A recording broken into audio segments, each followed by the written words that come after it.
Brandon Bell. Over here. Where are you? Brandon. Tell me if this is recording. Kenneth. Thank you. Juanita. Is it recording? Yeah. Yeah.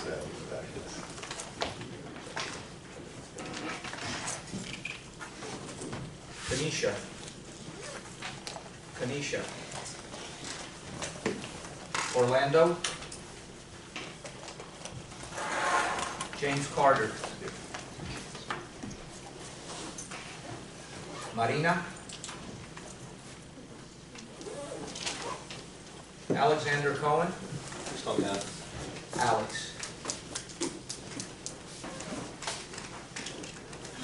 Brian DeSouza.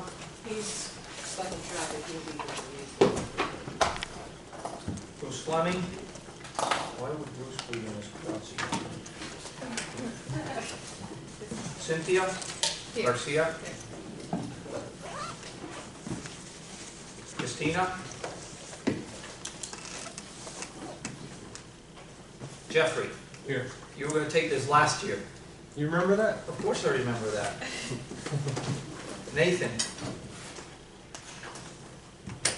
Ryan Kaufman. That's you.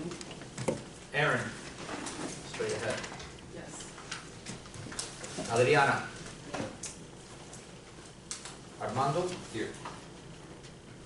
Alec. John. John. So what happens, you email people at 11:30 at night, they don't wake up in time to come to class. Michael Oshman. Michael. Jack, I saw you. Boy, you're here, but you already know all this stuff. Yeah, Chanel? I'm taking it because... We'll talk. Chanel? We'll talk. Chanel? Marilyn's not here. Andrew? Andrew. Alana? Oslin. Oz. Oz. Just Oz? Just Oz. Like the Wizard of, That's correct. but with an S. Yes. What's the last name on Alana? Stewart. Okay. Kyle. Brandon.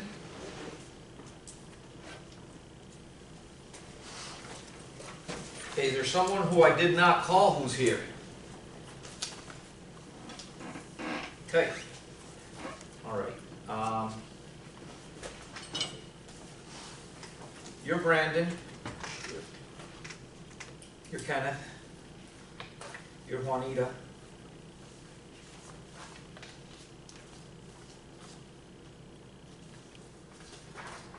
James. Alex.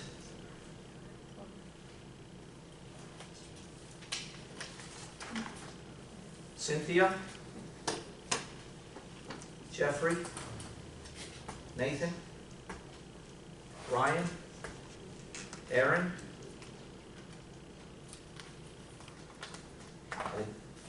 Adriana. Armando.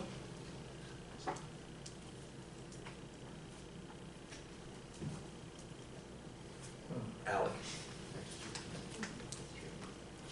Jack, you're back there. Chanel. Andrew. Right there. Okay. Andrew. Oz, and you're Kyle. Okay? We'll see if we can go from there. Okay, welcome. This is, I guess we figured out we're 5891, Financial Concepts and Analysis for real estate. Welcome to the class. We've got a lot to cover. You've been through this. This is the second time this class is being taught. It's the last time this class is going to be taught. It's going to be dropped from the program. I'm not happy about it, but that's what it is. So you guys get the benefit of a fair amount of information that would otherwise not be included in the program. So congratulations. The history of this class is this class started 10 years ago as an accounting class. It was a 2-credit class. It evolved into, morphed into a 3-credit class. And then last time around, I basically collapsed a couple of different classes that I've been teaching, a due diligence class and the accounting class, into this. So the idea is to try to bring information to the students that would help them understand how financial information is accumulated, reported, so you can make a proper analysis or get a proper understanding of what the information means. most of you, my guess would be, are not accounting majors and probably have a very, low level of accounting knowledge. But when you're presented with financial statements, what do you make of them? What do you do with them? So hopefully this class, you're not going to become accountants, you're not going to become experts in financial reporting and analysis, but hopefully you will have tools that will give you enough information to go out there and say, hey, look, I'm reading a book on weather. I have a boat, I like going out on the boat. I don't just want to read the forecast, I want to be able to understand the charts, right? So, I've got some background information, I'm starting with a book. So hopefully there's enough here in this class that will give you, that impetus to go out there on your own and say, hey, I want to know a little bit more about, what's going on here, and then just ultimately learn. It's all a learning process. That's what life is all about, okay? Just a couple of things on me. There's classes that are about me. I'm a CPA by training. I've done a lot of different things in life. I was born in Cuba. I pretty much grew up here in South Florida. I've lived in Spain a couple of times. I did university, my undergraduate up in New York at Fordham. I've got my master's in finance from FIU. I worked in accounting firms for a while. I did 7 years at Price Waterhouse. Curiously, the way life works, early 80s, I got stuck with all these real estate clients. I didn't want to do that kind of work. I didn't like that industry. Roll the clock forward, almost 40 years later, the things I learned then became helpful for a job later on in life and ultimately gave me a formation or background to be able to teach. So absorb everything that you have in front of you in life as something that's a learning opportunity, even if you don't think you like it. And we'll talk a little bit about that in a second, okay? And then I got into graphic arts for a while. We all have a profession or a trade. I ran printing presses when I was in high school and college. I ran a student-owned print shop. And so I got into the graphic arts industry. I wound up running a company. I got sick with all the chemicals and had to leave that. But as much as that was the end of a road, when a door is closed, others open for you, right? And we knew there were things, this is late 90s, we knew there were things happening in the graphic arts industry. The whole world was changing. In fact, as a company, we had already changed what we were doing, and we were much more digital. We were going much more upstream into design, marketing, support, because people just weren't buying stuff that was printed. Roll the clock forward 20 years, none of the companies that competed against us are around. The company I worked for isn't around. You look at readership, Miami Herald, 600,000 on Sundays 20 years ago, 200,000 today. All right, so, the world evolves continually. The one constant in life is change. And that applies to real estate as well, okay? And so we always have to be, Jack knows, because you've been in here, we'll talk about current events. If you don't know what's happening in the world around you, it's very difficult for you to go on ahead and do something, make a decision. Tackle what you're going to do personally or professionally in your job, okay? So from that, I did a stint. I did a year and a half with Ernst & Young. I set up a due diligence practice for Latin America. It was great personally. I traveled everywhere, but it was terrible personally. I was on a plane all the time. And then I got into real estate. So it's been about 20 years. I was a CFO. I ran a subsidiary of a large real estate development business here. We had a kind of joint venture with an institutional partner who ran a business. When we sold that, I became the CFO of the group. We sold that, I became the chief investment officer of the company. And then we sold that, and I stuck around for a while. As we took the company private, I stuck around for a while, and I took a year off, and that was 12 years ago. And I haven't gone back to sort of day-to-day work. I keep an office. I stay active in real estate through teaching. I've been teaching in the program. I think I'm the last man standing from the original group of instructors. But I stay active, and so I invest in several investments. I'm active with a couple of different groups. I coach. I've been coaching high school football the last 8 years. I let that go. I'm still coaching high school soccer. We got to the state final this year. Didn't win, but we got to the final. So that was a good thing. That it's been 7 years of work to get to that. So that's been great. That's what keeps me busy during the day. And then as a sort of new venture, which gives me a totally different look on education, I'm now on the board of trustees of my alma mater, Fordham. And so that gives me, I go to New York 5-6 times a year, and that gives me a totally different perspective as to what happens in an institution like this. And you work here, but from, you know, a totally different perspective, okay? And so it's a challenging time for education. People don't realize that. I think there's been some changes here at Nova. Sure. And they're probably going to continue to be, and they're going to continue to affect a lot of universities. People don't understand that yet, but they're going to happen. So enough of that. Why don't I get a little bit about, Armando, tell me about like what you do and why you're here and what you want to learn from. Well, I'm a property manager. Okay. I own 55 properties in the United States. Okay. My sister. And I've been property managing for about 4 years now. Okay. After I was in the military before. Okay. And I left and I'm doing this. And I'm here because I want to build my own properties, my own apartment buildings. Okay. So are these properties now multifamily? These are multifamily, residential, and commercial real estate. Okay. And your background is what? Your academic background? You're in the military background? I went to NYU Okay. in 6 years ago. Okay, but like, what did you study? I studied business management. Okay. All right. Okay. So you do have a business kind of Yeah. background. Okay. And yeah, other than that, other than NYU, my education was mostly military. I was 31 Bravo in Fort Leonard, Missouri, in the middle of nowhere. And it was fun, more of a learning experience than anything. And now I'm here. Okay. Good. Good. Chanel? I actually work here At Nova as well. in financial aid. Okay. Oh, great. We should all get to know you. I'm sure you will see my face.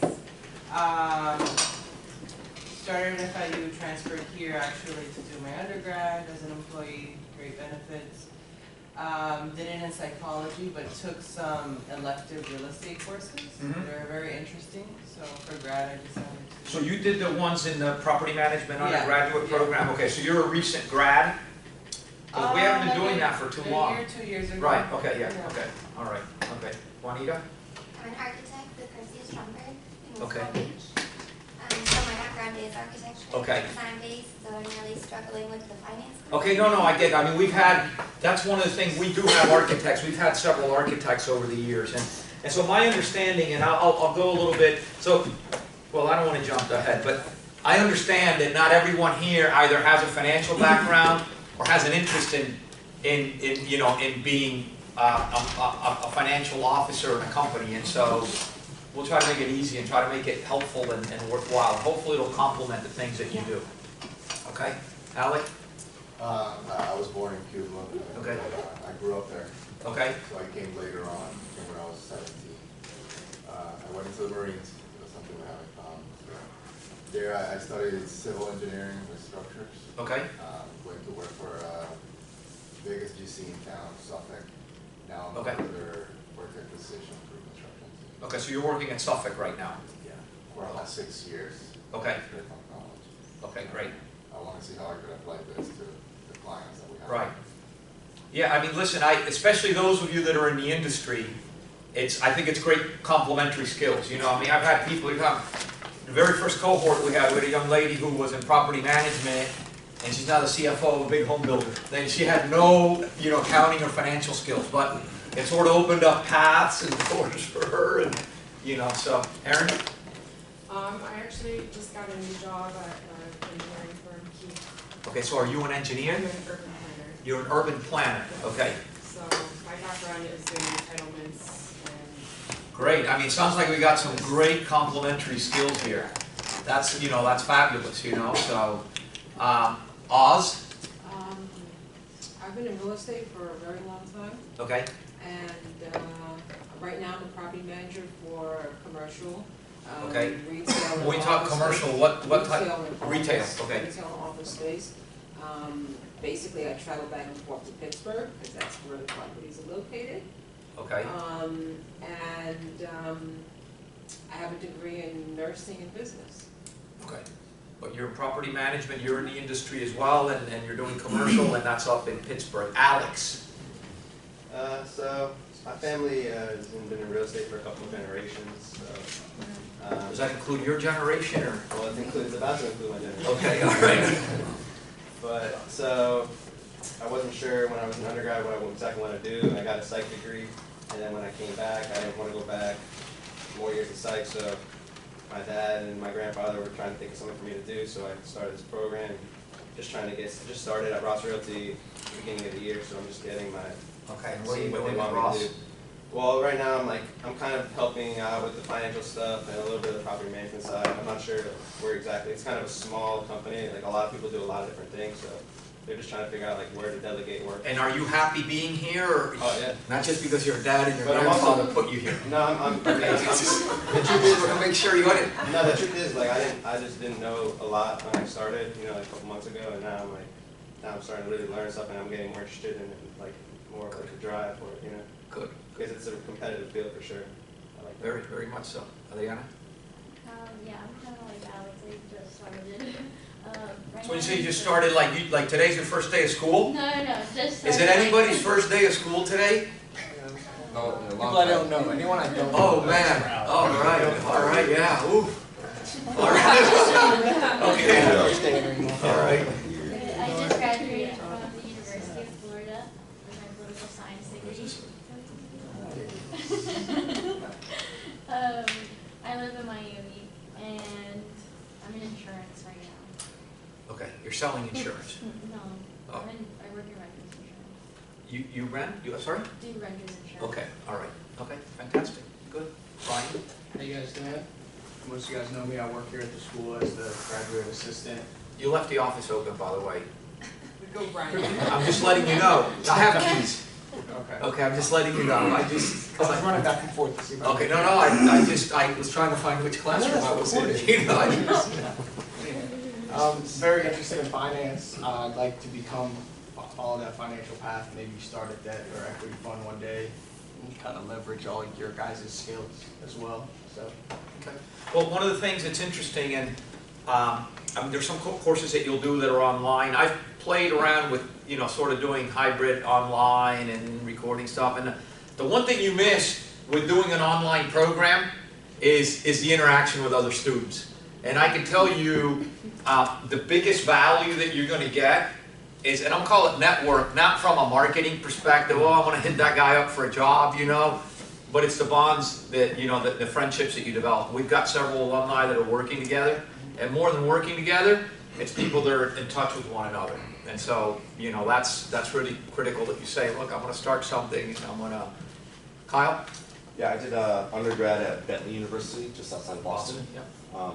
Studied finance, and I didn't know what I wanted to do either, so I moved back home. I know like the whole... Is this home? Yeah, Fort Lauderdale's home. So I got a job with Southern Wine and Spirits, and I was there for 5.5 years, and I was looking for a career change. And from what you said, like your network, my friend worked at Styles, who was leaving to run his dad's company, and he referred me to the financial services side. I started there last July. So you work at Styles now? Yes. Okay, great. Great. Well, this hopefully will complement and give you a lot of, Exactly. you know, sort of skills that you can take there. Brandon? I'm the project manager at Landmark Custom Homes. Okay. I graduated Florida State 2018. That's that one? Is that that one? Did you do the real estate undergraduate program there? Yeah. Okay. Excellent. Excellent. Hold on. Andrew. Okay. I recently graduated from the best school in Florida, University of Miami. Oh, That's just the that's that one, right? Yeah, that's that one. With a degree in architecture. So Okay. And you just graduated? I just graduated. So I work part-time for a small firm, actually with a former professor of mine out of Miami. So, but I wanted to kind of get a feel for the financial side. And Right. So this is down here. Right. Right. So, I mean, the way I look at it, it's interesting. You will see it's very difficult in a development context for a financial person to ever run a business because we look at the world from a particular optic, right?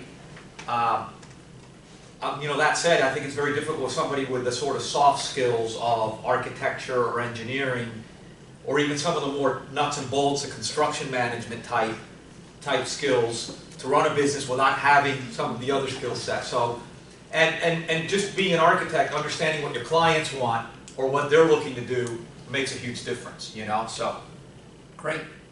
Jeffrey? Finance, hotel background from FIU. Okay, I was so originally. you were in the School of Hospitality there, or you were? I Okay. studied more real estate, hotel development. Okay, There's a lot of operations side there, okay. but they do offer a feasibility studies for hospitality. Mhm. Really good course. If you're looking to really hone in on a large feasibility study for a hotel. For hotels, yep. Originally from Atlanta, residential development background there. Came down here to work for Styles, construction, that was a while back, and then I got into hotel development more recently, and currently I work in the Office of Facilities Management. Here at Melwood. Here. Okay, fantastic. I didn't get you, so I don't know your name. Michael. Michael. Yes. So I'm an analyst for. Michael Oshman? Correct. Yes, so I'm from New York and I'm an analyst for a developer here in Fort Lauderdale. And Who's that? What's the name? Sabre Group. And what do they do? Like ground up development, multifamily, mixed use. Okay. And I went to Lehigh. I studied political science and psychology. And before this, I was doing technology sales. Okay. Okay, great. Kenneth? My background is in education, taught from high school to post-secondary. Degrees are earned here at Nova. Okay. Education degrees. However, I'm working backwards. I've owned property, and then I'm happy to say, on May 22nd, I get my land surveyed in the Bahamas beachfront property. Nice. So I've always worked backwards all my years and have the property, have the businesses, etc., but not the credentials and the knowledge. So it's my first day. I'm excited to put all of this together, and hopefully one day I want to develop my family island in the Bahamas with only 300 people that need people like me. Excellent, excellent, excellent. Well, great. We had a student, Leslie, was Jamaican, and he was a surveyor, chartered surveyor from the UK, went back home to Jamaica. He was in his late 60s, and he had been developing his whole life, and he said, look, I think he had recently widowed, and he just said, would fly up every weekend and do his, his coursework, because he wanted to fill in the stuff that he didn't have in between, so, excellent. I don't know you. I'm Alex. This is my second semester in the class. You're Alexander Alexenko? No, that's Anthony. No, Alexander. Alexander Basher. B. When did you register for this class? It was a few days ago.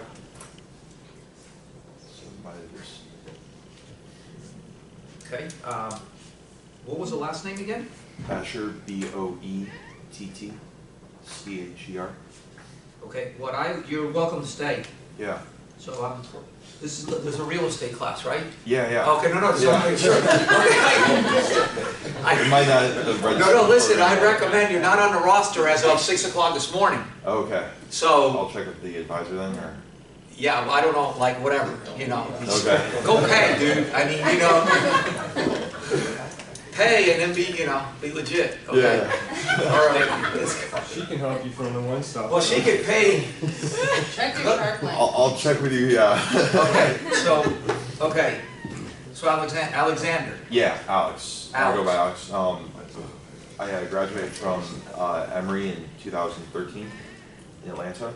And I've been in the commercial real estate sector since graduating. I started in Marcus Millichap in the financial analysis role. And then I rolled into brokerage after getting a couple years of experience. I was involved in a few transactions, single tenant net lease and multi-tenant retail. And then I worked for a asset management company that owns 5 million square feet of retail, office, large shopping malls. Okay. And got experience on that side, and now I currently work as a financial analyst for Kai's commercial division in Delray Beach.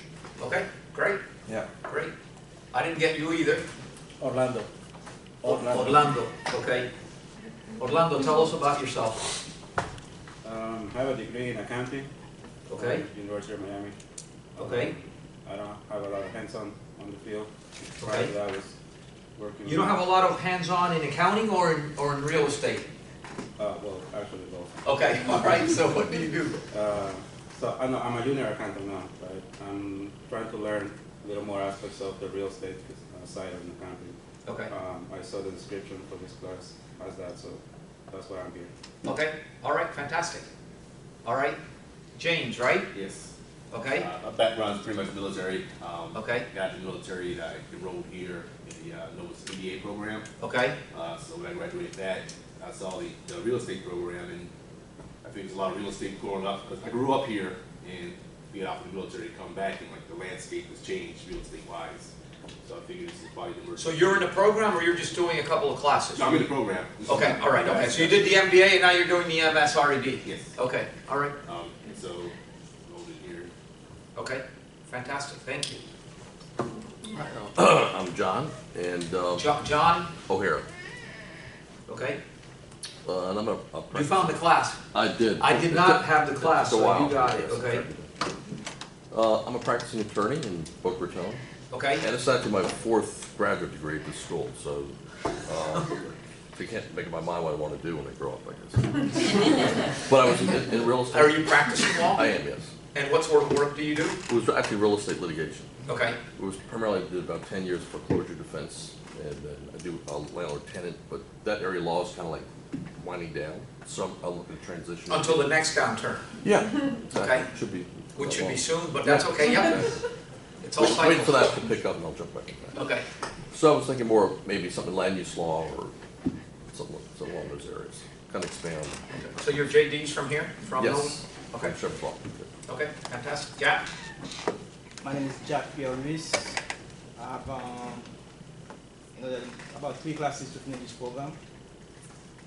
I complete my master's degree in finance here at Nova 2 years ago. Okay. And I'm taking this class because for some personal reason I'm taking it. What I do during the day, I trade stock, and I love it. And there's been a lot of volatility lately. I mean, this is not what this class is all about, but that's a good time to trade if you are on the right side and you have steel, you have nerves of steel. So, Cynthia. Yes. Okay. Cynthia Garcia. Some of you might know me from previous classes. This is my last semester, so we guys will be graduating. I'm originally from California. My background is not in real estate. I got into real estate just after the military. I started investing in real estate. Okay. And I mean, I was a jet engine mechanic in the military, and my background, my studies is in pilot training. So before this, I was actually a pilot, like studying to complete the commercial real estate, commercial pilot.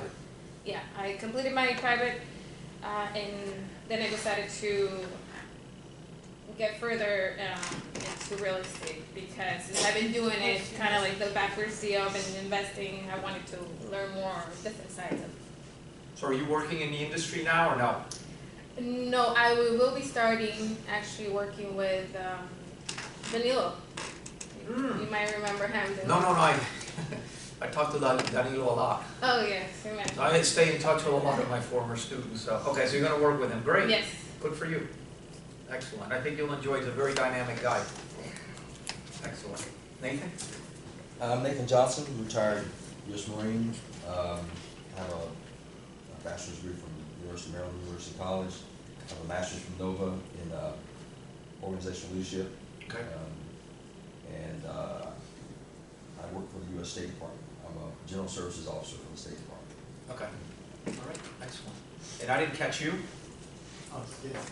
My name is Edgar. Edgar. Yes. Edgar. And are you registered for this class? Yes, I just checked. You just checked? I registered, yes. Oh, okay. I didn't see. Okay. What's your last name, Edgar? R-I-N-C-O-N. No. Tell me. Green card. R-I-N-C-O-N. Okay. I think I did see you. Okay. All right. All right. And are you like in the industry? Do you... No. Totally new for me. Totally new. Yes, I'm a developer. I do that. I've done a lot of field coding. Oh, that kind of developer. Yeah, I figured as you say I'm a developer, I'm like, okay, all right. Either he hasn't had coffee yet, or he's doing a different kind of developing. Okay, all right. Yeah, okay, all right. Yeah, I've been doing computer filing for the past 15 years. And I've always been interested in real estate. My family's in real estate. And it's kind of exciting to me. I always wanted to do it, so I decided to do my master's and join the program here. Excellent, excellent. Did I miss anybody? I got everybody, right? Okay, all right. Listen, we got a lot to do. There's more, I'll tell you this right now, there's more material in my books than we'll cover in the next 7 sessions. I'll tell you that. So what I'm going to try to do is, I think last time, Jack, when we did this, I think I tried to cram too much in too short a period. So we're just going to go with it. And, you know, if we stop somewhere and it takes longer, then we stop somewhere and it takes longer. And if we get through it, we get through it. If there's things that are of greater interest to the class, let me know. We'll prepare along those lines, okay? So you will find in this class, in a way, it's a very easy class. You're going to change the whole grading structure. It's a very easy class. But it is different than what some of the classes are that you may be taking. You're not going to need computers in this class. You may sporadically use your calculators, but you probably will not. Hopefully there'll be a lot of interaction. Hopefully there's a lot of listening. You're not going to get a lot of videos. You're not going to get a lot of PowerPoints. We might sporadically look for stuff like that. But it's really about exposing material. I used to use textbooks. I've had a lot of pressure over the years from students. You know, why am I spending so much money on these textbooks that I don't use? I think that's the wrong perspective. The right perspective is we should buy the textbooks and we should keep them. I still have all my master's textbooks, and sporadically, you know, we'll draw upon them. But so we're gonna, you know, I'll bring information that I've, you know, gathered from textbooks and from 40 years of professional experience, and we'll expose it out there. So I'll kind of go through what a typical session will be in a second. I don't like to talk, so this is how you get a hold of me, okay? I'm Mr. I'm not a doctor. I wish I were, but I decided not to continue. I don't want to do research, so JS2195 at nova.edu. I'm online every day. I generally work in the office every day. It will be rare that I don't get back to you unless there's an issue. You know, at least within 24 hours, if not immediately, okay? But that's the only way that I have, or that you have, to communicate with me. So if we don't use that, it doesn't work. And what I really encourage you to do is to communicate with your instructor. It's very difficult to just, and the only communication I've gotten, I shouldn't say the only communication that resonates in my mind have been all the emails I've gotten from students telling me how they're going to miss class or why they're going to miss class. As opposed to, you know, what was it, the class? What, I'm going to miss so-and-so date, how do I make sure that it doesn't impact my grade? It's not about the grade at the end of the day. Honestly, it really is about why we're here. And we're here to learn. I don't know anybody, and some of you guys aren't looking for a job. I use guys, I'm old-fashioned, okay? I don't say guys and gals, or there must be a generic guys. I don't know, like a gender-neutral guy. I'm politically incorrect, okay? So I don't know what the politically correct way of saying guys and gals is. So you... In the South, just say y'all. Y'all, okay, y'all, okay. Not all y'all, right? All y'all, right? Okay, not all y'all are looking for a job. Okay, but some of you will be looking for a job, okay? And so along those lines, really the most important thing is to learn. Nobody's going to ask you what your GPA was in a master's program. Nobody cares. What people are going to care is what skills and what knowledge do you have, and can you get the job done? All I can tell you is honestly, the one compliment that as an instructor I could give to a student is that I would recommend them for a job when somebody calls and says we're looking for somebody. And we've, you know, very, you know, gratefully recommended a lot of students to a lot of places where they're working now. And we've had situations where people say, hey, we need somebody, and we just don't have somebody that fits those needs. And I've had times where I've had 20 students in a class, and I haven't really had people. So the biggest compliment is that you say, hey, through your efforts, not through how you talk, through your efforts, that you're really committed to learning. Because ultimately, I think that's what most employers are going to want. People that, you may not have been on your own before, you may be new to a job, but if you have a willingness to learn, that's going to take you very far. Okay, so that's why we're here. Let's not forget all of that. A grade is a consequence of that. A grade is something that's imposed by the university. Again, I'm old. I'm 58 years old. I'm probably the oldest guy here, or about the oldest guy here. I don't know. I didn't grow up in an era where everybody got an A. If you read through the syllabus, it very clearly says what an A entails. And it requires excellence and complete dominion of the material.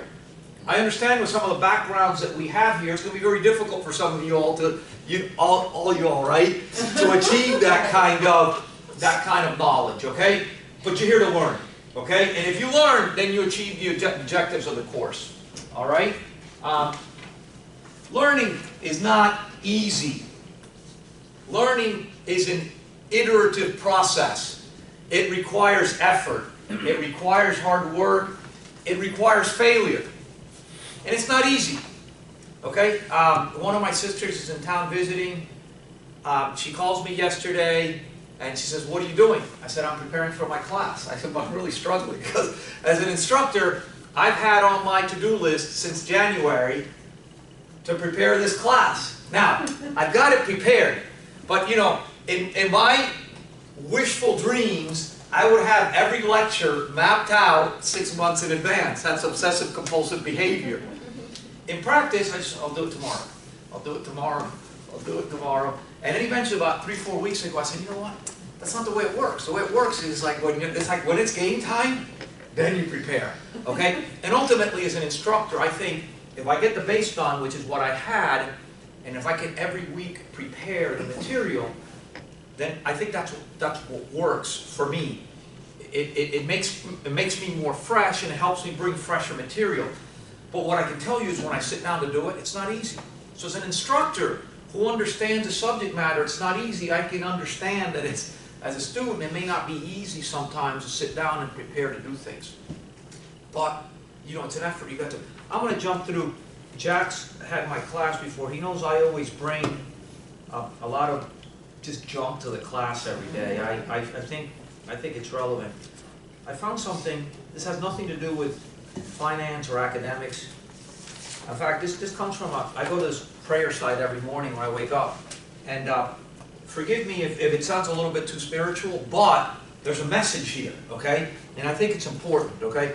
This is coming from there was a Jesuit, I went to Fordham, so I got kind of a Jesuit sort of training, but there was a Jesuit philosopher from the late 19th century, early 20th century, and he says, we get impatient in the slow process of the kingdom of God. Now, that's a spiritual component, but we get impatient at the slow progress of everything in our lives, okay? He says, above all else, you need to trust in the slow work of God, or in the slow work of the effort that we're putting together, right? We are quite naturally impatient in everything to reach the end. We are quite impatient in everything that we do to reach the end. We would like to skip all the intermediary steps, right? We all want to get to the end. We're impatient of being on the way to something unknown, something that's new. And yet, the law of progress is that by passing through some stages of instability is how we get to our goal. And sometimes that takes a very long time. Okay? So whether it's in academics or whether it's in a job that you have, I tell people sometimes, I've sucked for years in a job. I can't stand the boss. I can't stand what I'm doing. I don't understand why other people are making more money. I don't understand why other people are getting a promotion. But if you believe in yourself and in what you're doing and stay the course, you ultimately get there. And as I told somebody, one of the guys that used to play for us is coaching at the school now. He's coaching quarterbacks, a very talented kid. He went to play at Navy. Then he had a horrible accident. He was in a coma for a month and had to stop playing football. But, he just bought his first house. And we were talking about, he got help from his parents and all that. But, he said, well, I wanted to buy a house on the water. And I said, but imagine you're 25 years old. You buy a house on the water, with a boat, you're 25, then what's your next dream? And how do you feel good about having accomplished it? And all I can just tell you sometimes is while it is difficult to get to where you're going, when you get there, if you can look back and say, I did that on my own, it makes you feel a hell of a lot better. I coach at a school where kids drive in Porsches every day. I mean, they don't even drive BMWs anymore. Now the latest rage is Teslas. Yes. And I look at these kids, they're like 17 years old, and then, so what do you aim for? And why do I bring all that up? Because we're also in an environment where, the other day there was an awards night at school. Out of the 850 students, 450 got awards. Everybody gets an A. Everybody gets a trophy. Everybody gets a star. And that's not the way the real world works. Okay? That's not the way the real world works. Only one person gets promoted. Only one person gets a top salary. There's only one CEO in every business. And we don't have to aspire to be the CEO or the owner. We all have different personalities. We all have different temperaments. I'm probably a much better two in an organization than a number one. And I realize that, and I'm comfortable with that. So we all have to aspire for what our dreams and our goals are, but it requires effort. It requires work, okay? In life, as a friend of mine said the other day, one of my buddies from high school said to me the other day, he goes, I'm 59 years old and I'm still learning about myself. You're talking about day trading. I don't day trade, but I do trade most days. Okay? No, I rebalance what I have, and there's things happening, and so, but I've had to learn over the last 5 or 6 years a lot about my personality, my risk tolerance, how markets react, how to read the tea leaves in everything that I read. It's very easy to listen to the hype in the media every day, but it's much harder to interpret all that hype and say, okay, what does it all mean, and what does it all mean for me? All right? And that's all a process. And hopefully we view all that. I did my master's late in life. It wasn't easy. I'd been out of the classroom for a lot of years, okay? But you got to go through the process, okay? And it's painful sometimes. So those of you who are new in the program, got to put your head down for a year, okay? Got to put your head down for a year. The goal is to understand tools and reference materials that are available out there, and at least to get a grasp or an understanding of what you don't know. There was a defense secretary some years ago named Donald Rumsfeld. A lot of people don't like the name. Some of you guys may have worked for him indirectly while you were in the military. Okay? So you may not like him, maybe you do like him. But he always talked about something called, there were 2 types of unknowns he talked about, right? He talked about the known unknowns, right? The things that you don't know. I don't know what the temperature's going to be tonight, okay? But there are the unknown unknowns. Those are the ones you have to be concerned about in life, because you don't know the things that you don't know. So, and ultimately, if I can, in this class, give you enough tools to say, hey, I don't know, but I know that I don't know about this stuff. Let me go find the CFO in the company. Let me go find our external CPA. Let me go find an attorney that deals with tax matters, okay? Let me go find a professional that deals in these areas, so at least give you the awareness. And ultimately, methodology, okay? Can we develop a thought process to rationally or logically get us to a solution? A lot of times in life, there is not one absolute truth. There are a lot of different ways to get to it. I'm going to jump ahead to one of the things that I have. This is an old sort of Buddhist monk story, and it talks about there was a the head, I guess what the abbot or whatever you call the head of the monastery, and he asked these monks, what an elephant looked like, and they all gave him all these. He says, so he blindfolded 4 of them, and he sent them out, and so they were sort of feeling around, and so when they came back in, he asked the students, he said, what's the elephant feel like? And one of them said, well, it was like a big wall, and you could just pound on it, and it wouldn't move. And then he asked the other one, he goes, what it was like? He goes, no, it wasn't anything like that at all. It was like a water hose, and it was kind of wet at the bottom, And then he asked another one, what was the elephant like? He goes, no, those guys are wrong. It was kind of like a big tree trunk, and it wouldn't move. And then he asked the last one, and he said, well, what was the elephant like? And he said, no, you guys are wrong. It was like a big rope, and it sort of swung around. And so then he asked us, so, well, which one of them knew what the elephant really looked like? And the answer is they all did, but they only knew a little bit of the truth. They didn't have the whole truth. Okay? And so at times we also have to understand that in a classroom and at work, we may think we have the truth, but maybe we don't have the whole truth. But we've only got that bit of the truth that we see. Okay? And that's why it's important to leverage off of different disciplines and different skill sets in a company. Okay? So sorry if I'm digressing and all that, you know, but I hope you find these things useful. Like, it's just so look, there are you know, a bunch of different things. I don't know what, does this thing work? Yes. I don't know what button to hit. You know, they've had me in this cell down there. It's not worth it. There's only like 3 more slides. We're going to use I'm gonna get rid of this shit. Sorry, I don't even know how do I move this out of the way. What do you use this for? You guys watch videos? Is that what Fred has you guys do? You can touch it right on it. Yes. I can write on this? Yeah. It's not permanent. What do I do? I bought these things. Are you going to use the board? Yeah. So. Yeah, and then it's better to use this for your presentation. Okay, I'm going to get rid of this is it. We're done. Listen. This is what we're going to do. At the end of the day, there are specific nuances related to acquiring and owning real estate. No, don't worry, Ryan. No, because I'll be done in a second. There are specific nuances related to acquiring and developing real estate.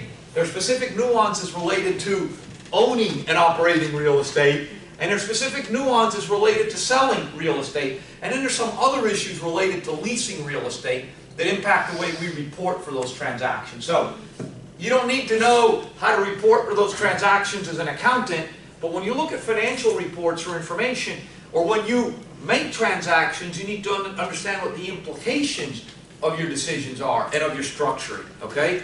And how you structure things. And if you think that structure matters or doesn't matter, I can tell you in one of the deals that I'm in this week, I wound up calling an attorney because my partners, the general partners in the deal, did not follow the deal structure. Now, I'm not going to I think I've got a basis for a lawsuit. I feel like I got screwed, forgive the language, okay? But ultimately, it was, well, we didn't really read the contract. We didn't really read the operating agreement. Okay, but there's a structure to everything. And you can never go wrong if you follow the structure. You can look people in the eye and say, I did the right thing, okay? So, anyway. And so, ultimately, we need to understand there's a lot of different financial reports. It's not just financial statements. There's all kind of reports out there. REITs, for example, we'll talk about REITs a little bit, publish supplemental information. They give us tremendous insight into what's happening in real estate entities, okay? They provide a wealth of information. How do we read it? How do we understand it? I'll jump to one of the things that I had, and I printed this out. So I get so much junk in my email. Like every now and then I gotta like delete or unsubscribe from everything that I have, okay? So speaking of Marcus and Millichap, I get all this junk from these people. And so it's like, I don't know, so I printed this one. So this one's like Nantucket squared, stabilized. That means something. Cap rate. That means something, right? NOI. That means something, right? Parking spots. That means something. I'm looking at stuff that has numbers here. Building size, price per square foot. That all means something, right? But there's a whole bunch of other stuff that maybe you don't learn anywhere else in the program. So, does a company have liquidity? Does working capital matter? Does leverage or debt to equity matter? Okay? Does coverage matter?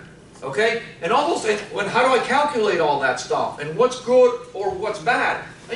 You're not going to become experts in all this stuff. But hopefully I'll expose enough information out there that you'll be curious enough, you know, to continue in your own personal quest for knowledge. Okay? So, hopefully we're going to give you skills and tools in order to be able to, you know, facilitate your decision-making process. I've added some due diligence techniques towards the end, and the reason I've done that is because it's a tremendous amount of analysis, and as much as diligence can be focused strictly legally, right, and we take a look at entitlements and zoning, you know, and encumbrances, and we can also look at it from an operational perspective and take a look at contracts that are in place, you know, and mechanical systems and structural integrity.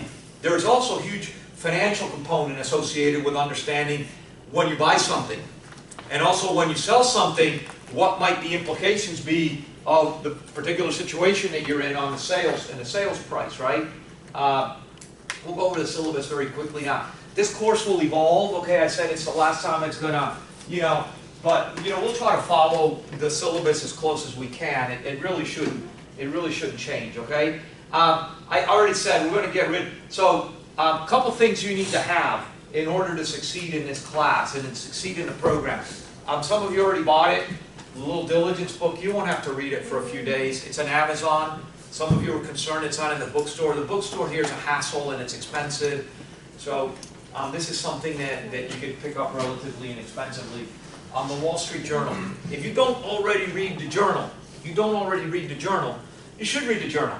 You shouldn't just read the journal. You should read, if you live in Lauderdale, the Sun Sentinel, or the Miami Herald if you live in Miami. And you should read a whole bunch of other. You should read The Economist. I don't particularly like the New York Times, but you should read the Times or the Post or the LA Times, okay? I happen to read a newspaper from Spain because I'm kind of interested in what happens in Spain every day, but you should read what's going on in the world around you. So it's very difficult to make decisions about a business like real estate if you don't understand what's happening, you know, 360 degrees around you, okay? You need to understand. So I'll go through the grading in a second, but we'll have some quizzes based on your reading in the journal. It's $15, okay? But you should be doing that already. I know the keystrokes. This is yours, right? Yes. Mine's put away. Okay. I know the keystrokes for the 12C, the reverse Polish notation. I don't know the keystrokes for the TI, but that's okay. Some other instructors know that. So as long as you know how to calculate, you know, time value of money stuff on your calculator, great. I don't really use my calculator that much anymore. I carry it with me all the time. I carry an app on my phone that simulates the 12C, but you should always, you know, I use Excel for all my calculations. I've you know, sort of made the jump to everything that I do, time value of money. For those of you who are going to take it in the fall, I think I'm going to be teaching the modeling class, so fun. That one will be. So anyway, the good thing about teaching here, this is the 6th different class that I teach, and so the fall will be the 7th. And so, as an instructor, it's important to also stay current. I wish that I would have known what I've learned from the students over the last 10 years when I worked. You know, it really, you know, to teach, you've got to know, and so you've got to prepare, okay? And I get so much from, you know, the architects and the construction guys and all that. Grades are going to be, and I've totally changed this. I'll go ahead and jump to the next slide. So grades are going to be, I made it real easy. You show up to class and participate, you got a C. It's that simple. There's no textbook. So if you show up, you got a C. You take the quiz at the end of the class, which is worth 10 points. Now you're working for a B. You do the Wall Street Journal assessments every week. Now you're working for an A. But if you really want an A, you got to do the case studies. And the case studies are a bitch. Are they tough? Yes. They're a bitch. So, but listen, I'm going to make this real easy. They consume time. Okay? But they consume time to grade. Okay? And it's impossible for me in 2 days to grade efficiently 30 case studies. I've seen a very disappointing trend over the years in my coursework here, and that is we used to do, when we started the program, number one, it was a 1.5 year long program. And number two is we would meet every other week. What did it allow you to do? Have a life. It allowed you to absorb things. It allowed you to work. between every term you had 3 weeks off, you could travel. You know, now the program's like compressed. It's in a year and it's every weekend. It's very difficult to take 2 classes and do the assignments, and some of you are taking an online class at the same time to do all the work. Frankly, that's getting garbage in the case studies. And for me to review garbage, it's not worth it. So if you really want an A, you'll have an opportunity to work for it. If you don't, we'll go through the preparation of the case study, and then I'll review the results afterwards, and you can learn that way. But you'd have to, like, you know, spend the hours doing the work during the week. Okay, so I'm trying to make it easy. I can't please everybody. That's not going to please everybody. But, you know, if you show up, you're there. So there's a matrix. You'll get it. I send grades out every week. And you'll see that, you know, every session is worth 10 points. Every quiz is worth, you know, like 1.4 points. You know, every Wall Street Journal assessment's worth 2 points. And you just sort of earn your way up to however many points. And the grading scale is whatever the NOVA thing is. You know, I mean, I did, you know, whatever the NOVA thing is, right? You know, I'm not going to go into that. So, look, so my point is, you got to show up, okay? And you got to do, so here's the first disappointing thing. I sent out emails on Monday. Now, some of you registered last night, so you didn't get my email. But I sent emails to 31 people. I asked people to confirm that they had received the syllabus. 11 people responded. 11 out of 31. I asked people to sign up for the Wall Street Journal assessments. As of 3 o'clock yesterday, 1 out of 31 students had signed up. How do you do Yeah. that? How do you sign up for the assessment? You got an email. No, we didn't. No, we did not get an email. Okay. I've been Let's checking sign up. every day for it. Listen. I seed myself in there, and I got the email, and one of the students got it, and I sent one email out with 31 email addresses. So check your spam filters, okay? Check your spam filters. Read your syllabus.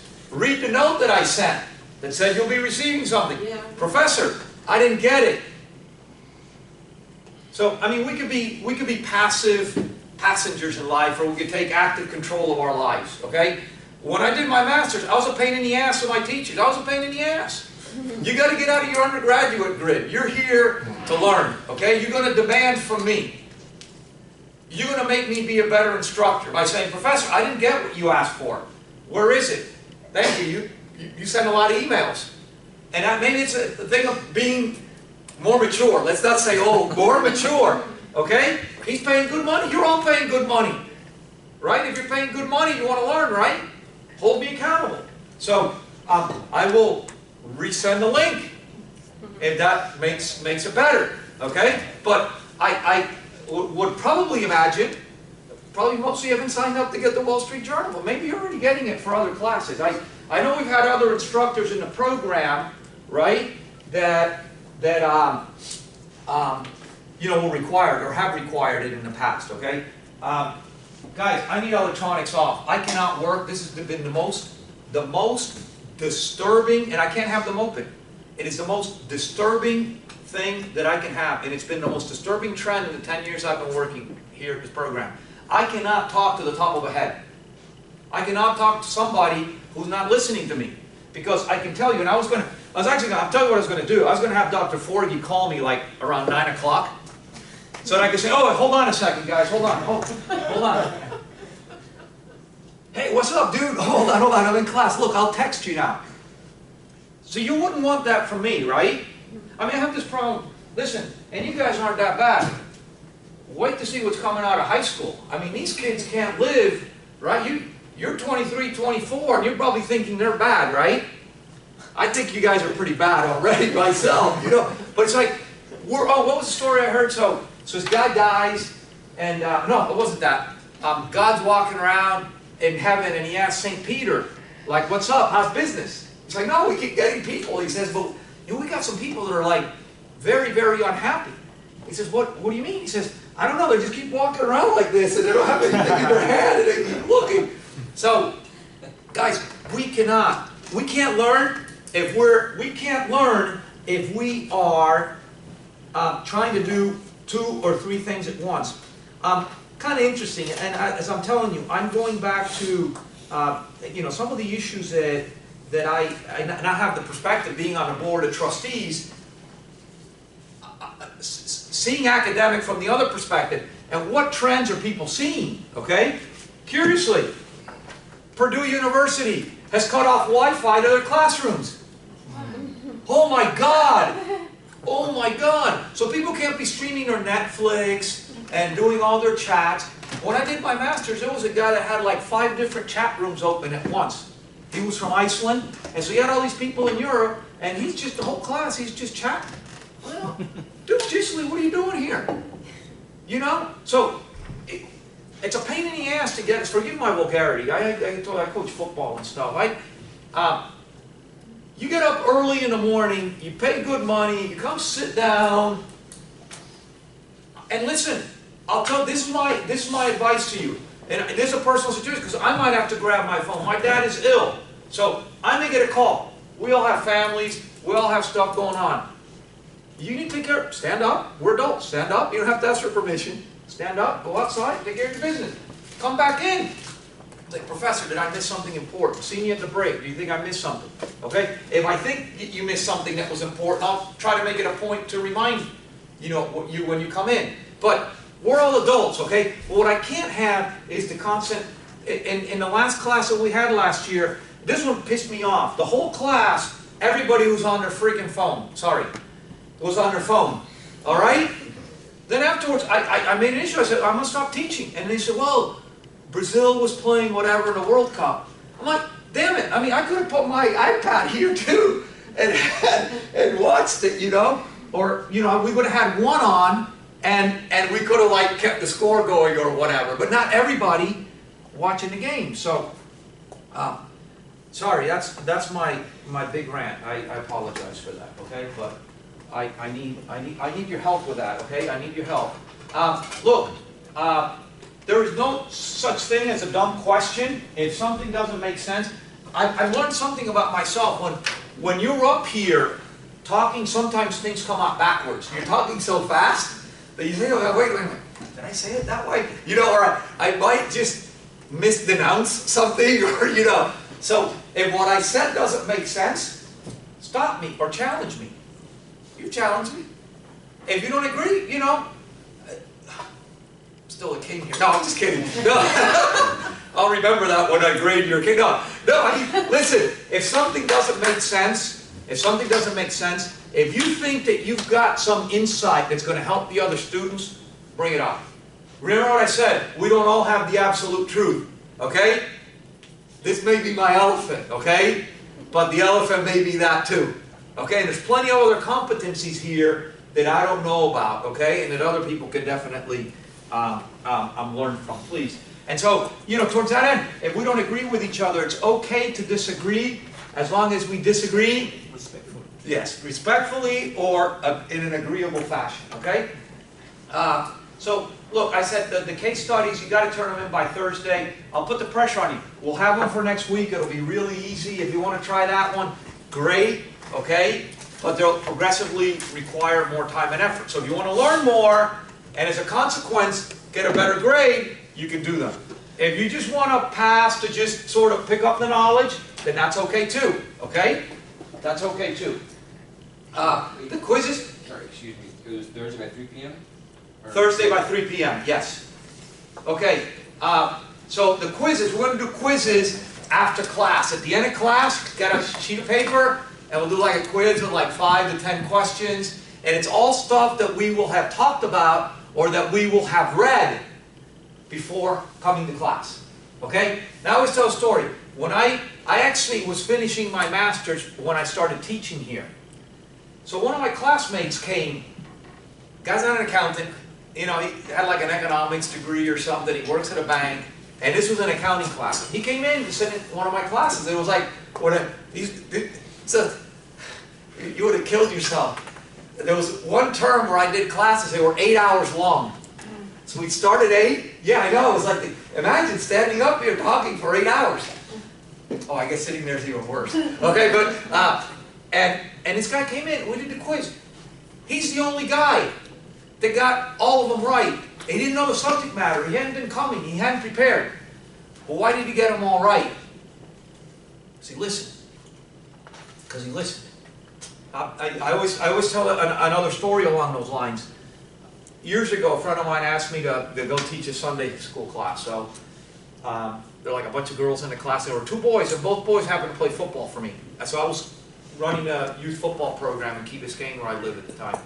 So these 2 kids came in, and so at the end of the class, I said, "Okay, we're going to do a quiz." They're like, "Well, you can't do a quiz. God won't permit that or whatever." No, we're doing a quiz. We are doing a quiz. So we did a quiz. Do you know who got? And these guys were dumb. You know who got the right answers? The 2 football players. Do you know why?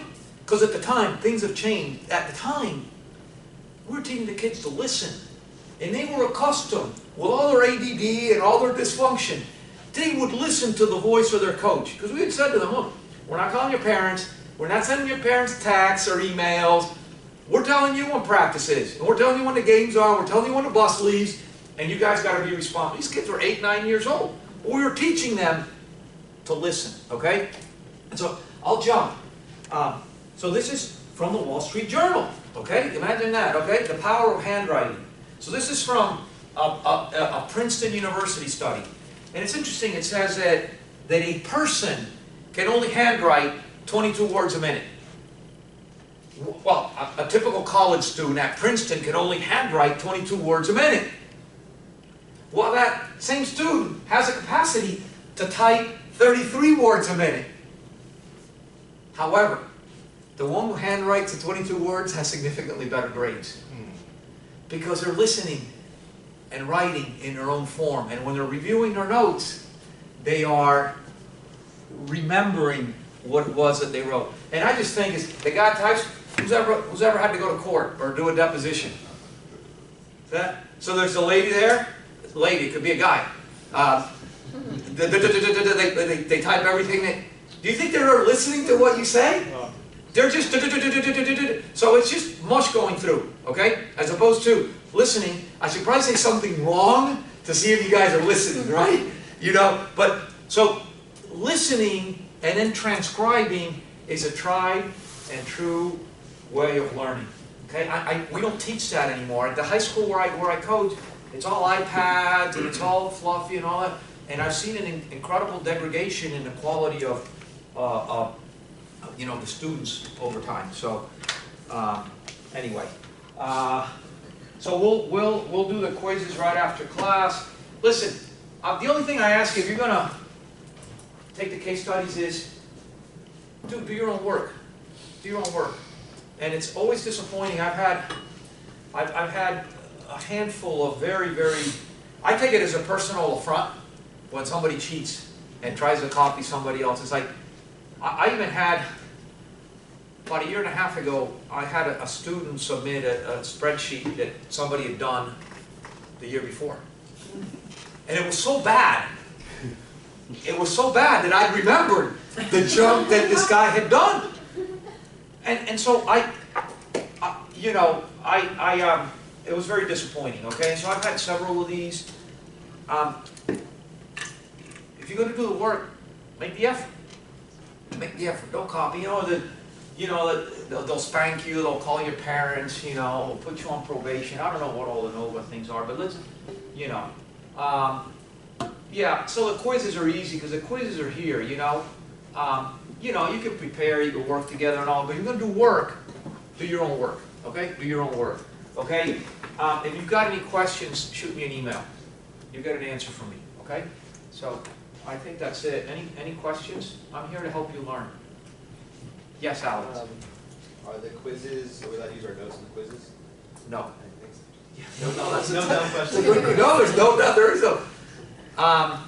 Yeah, I had a stint when we did it last year. I would do them online, so you weren't supposed to use your notes, but I put a clock on it. But listen, guys, just listen. It's the readings as well are going to. Yeah, but we're not. There's not much reading. Most of the stuff, like today, there was some reading, so there will be some questions from what I sent out, but we'll go over that. Okay. Sometimes if I say this is important.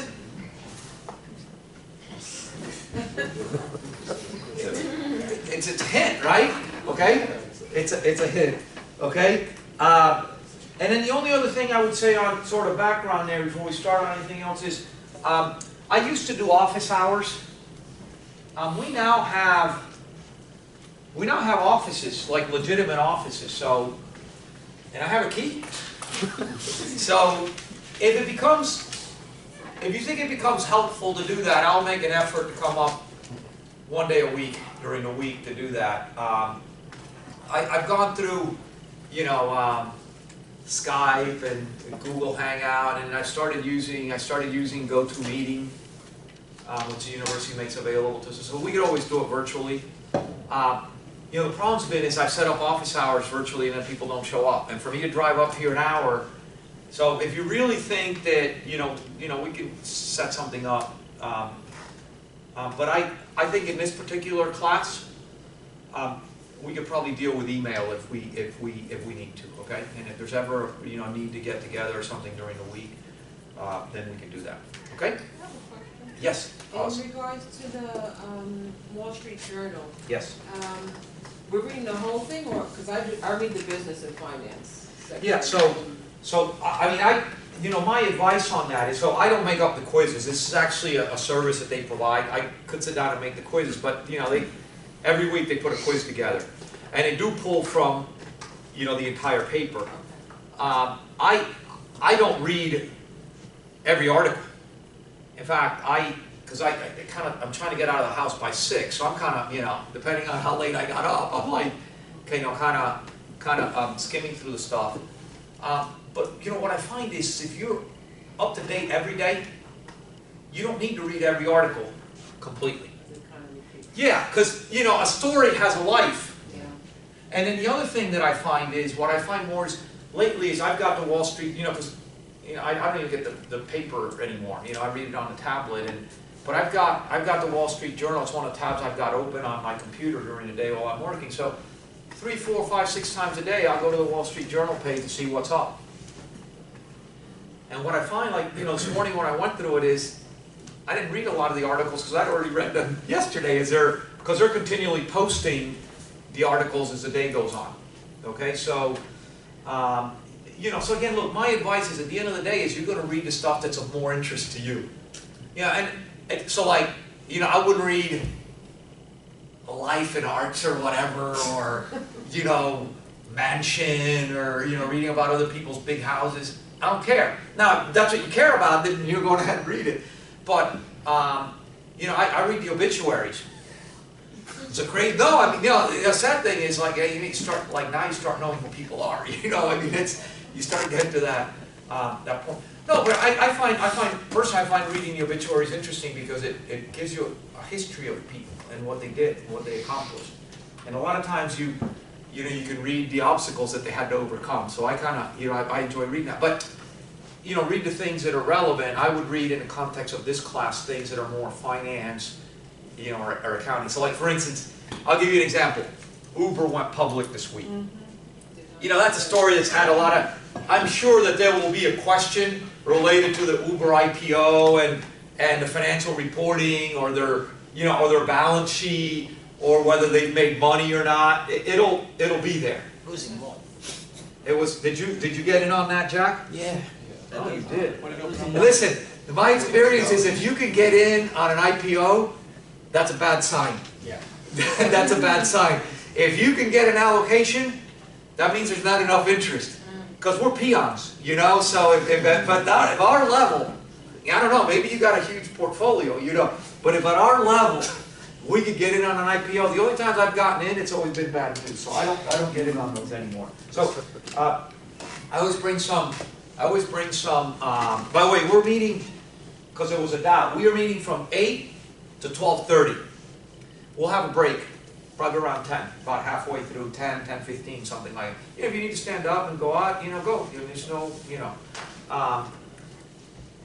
but it's 7 sessions, 8 to 12:30, as opposed to 8 sessions, 8 to 12. I don't know why they did it that way, but I think you're all better off without one last day of class, right? Would you rather that, or? Yeah. I'd rather pay a half an hour a day than a whole class. Okay, so I always do current events. They're from all over the place, okay? And some of the stuff I bring from the, so these are, I don't know, I think I know who Bob Farrell, I think, was an asset manager, but I cut this out from some newsletter that I get. And think about this. These are much more focused towards equities.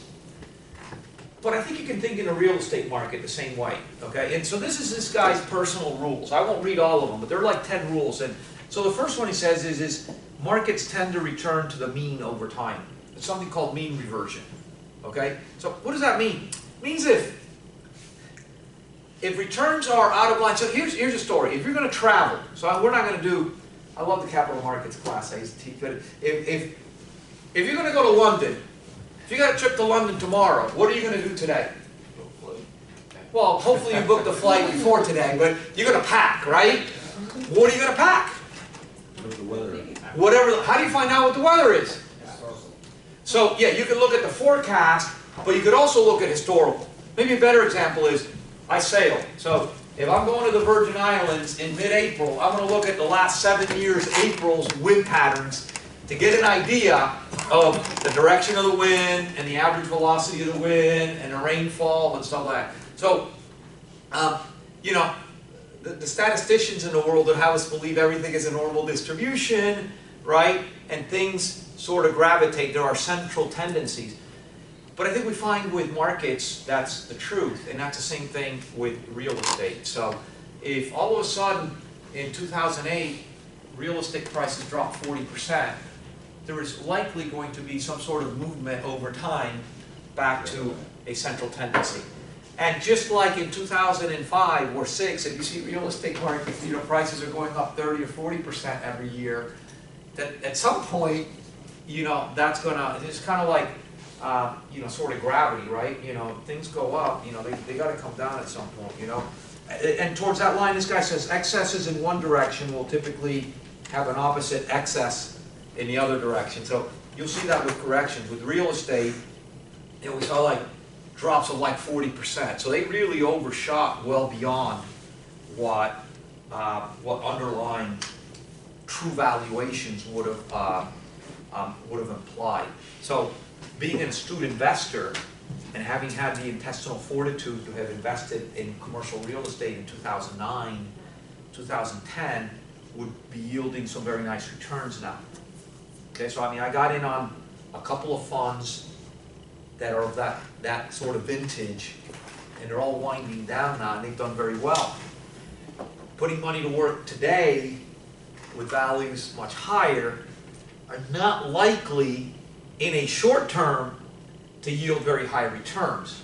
Maybe you were a long term, Nathan, yes? But wasn't that an anomaly what happened back then? Yeah, people talk about there was like a, what do they call it, a black swan event, and there's no black swans, but I guess there was a black swan, right? Look, listen, so here's what I would tell you. It's an anomaly, but in my professional life, I can tell you that I've lived to at least 3 large or significant real estate corrections. And they're typically some sort of exogenous event. You know, even prior to mine, residential real estate, South Florida, 1980, 81, huge condo boom. What happens in Venezuela? The Bolivar gets devalued, right? It goes from 4.3, where it had been for 20 years, to like 12 almost overnight. And all of a sudden, I mean, I lived in a condo in Brickell. You know, a friend of ours, dad was flipping at the time. I mean, flipping's not like a new thing, you know? I mean, people think, whoa, that's like a millennials, we're really smart, you know? People did this stuff way back when. So this guy was a real estate attorney. He'd been buying and selling condos in Brickell. He bought this condo in Brickell Key, which is now all built out. There was one building in Clotten Island at the time, okay? He bought it, paid $180,000 for it in 1981. I lived in it from 82 to 86. When he sold it in 1986 for $120,000. So for 4 years, that residential market was dead. And by the way, he's paying $400 and some odd a month of maintenance, property taxes, you know, etc. We're paying $600 rent. You know, I mean, all right? So, but then in 1987, 88, we had a huge commercial real estate meltdown that was driven by changes in the tax law.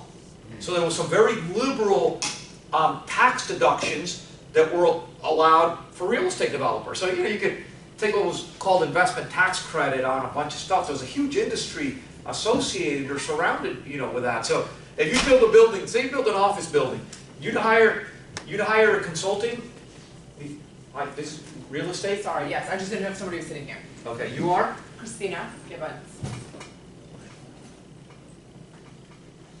Okay, so, and this is an important thing to understand.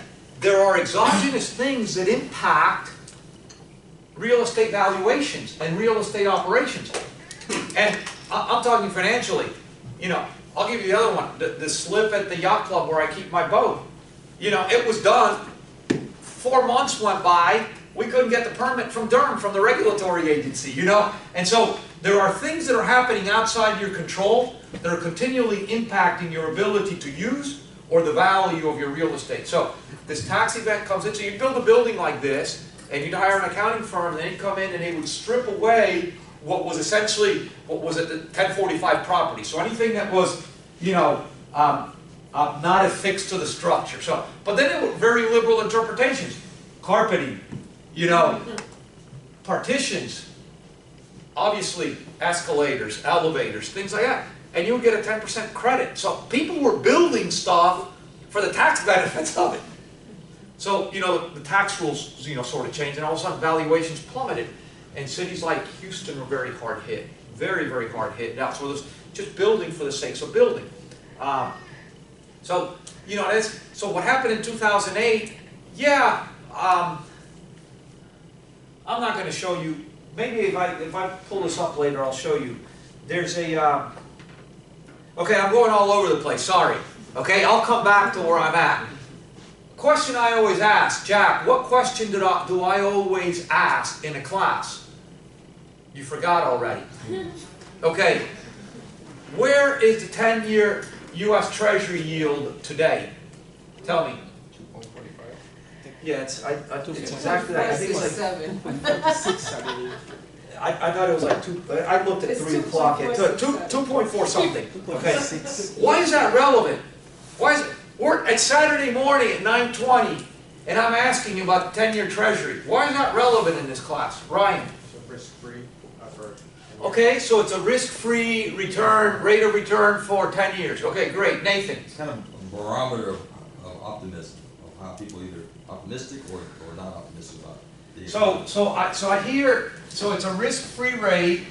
I hear it's a barometer. Can I get like a door number 3? I mean, I'm not saying they're wrong, okay? I'm not saying that's wrong. Yes? It's the basis of how commercial real estate investments work with more leverage. You're talking about leverage. Now you're complicating. We haven't gotten that far yet, okay? Sorry, it is I'm going to put it in, it's a baseline, okay? So, it's a benchmark. It is something that we look at as a barometer, okay, as to what our return expectations should be. So, I'm not going to sit here and give you, the CAPM model. I'm not going to go into financial concept, but from a pragmatic perspective, I want to explain. If you can today, without assuming risk, and assume that a U.S. Treasury has no risk, if you can assume 0 risk and get a 2.4% of return, by assuming greater risk, one should assume a higher return, right? So, this is the risk-reward paradigm, right? So, if I can assume 0 risk, right, 0, somewhere along the line, equities might fit here, bonds might fit here, artwork might fit here, some derivative, future or commodities might fit in here. Somewhere on this risk-reward paradigm, real estate sits. And there is risk with real estate. Okay? So, why do we want to know what this baseline is? Because we need to understand how much of a risk premium we're going to assume, right, for the kind of return that we're going to get. So, this thing I showed you, it's a 6.19 cap rate. Is that good or bad? How can you tell? True.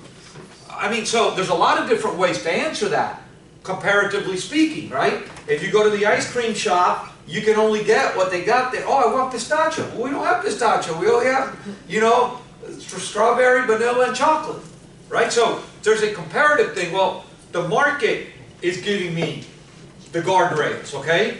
All right, but there's some absolute truths involved with that, right? Am I willing to assume the risk of that asset and of a default of a tenant at 6% return versus a 2.4% return with no risk? That's a personal choice. That's a personal answer, right? So, more pertinent to this, to this course and to this program is how much of a risk premium should I assume for development?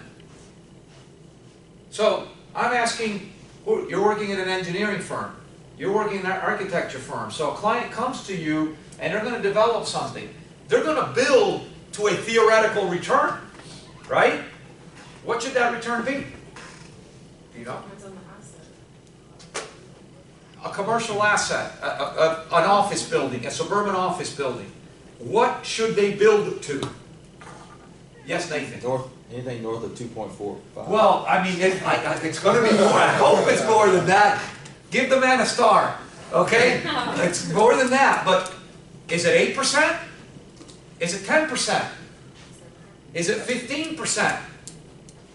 Is it 25? What's the man from California say? 25 sounds good. Imagine that. Well, so there is an answer. I mean, there are historical trends on this, right? We have a very efficient market in this country. We've got very deep capital pools, okay? So there is an answer for that. What's the answer? It depends, right? Isn't that what you wear when you're old? Depends? Yeah. Sorry,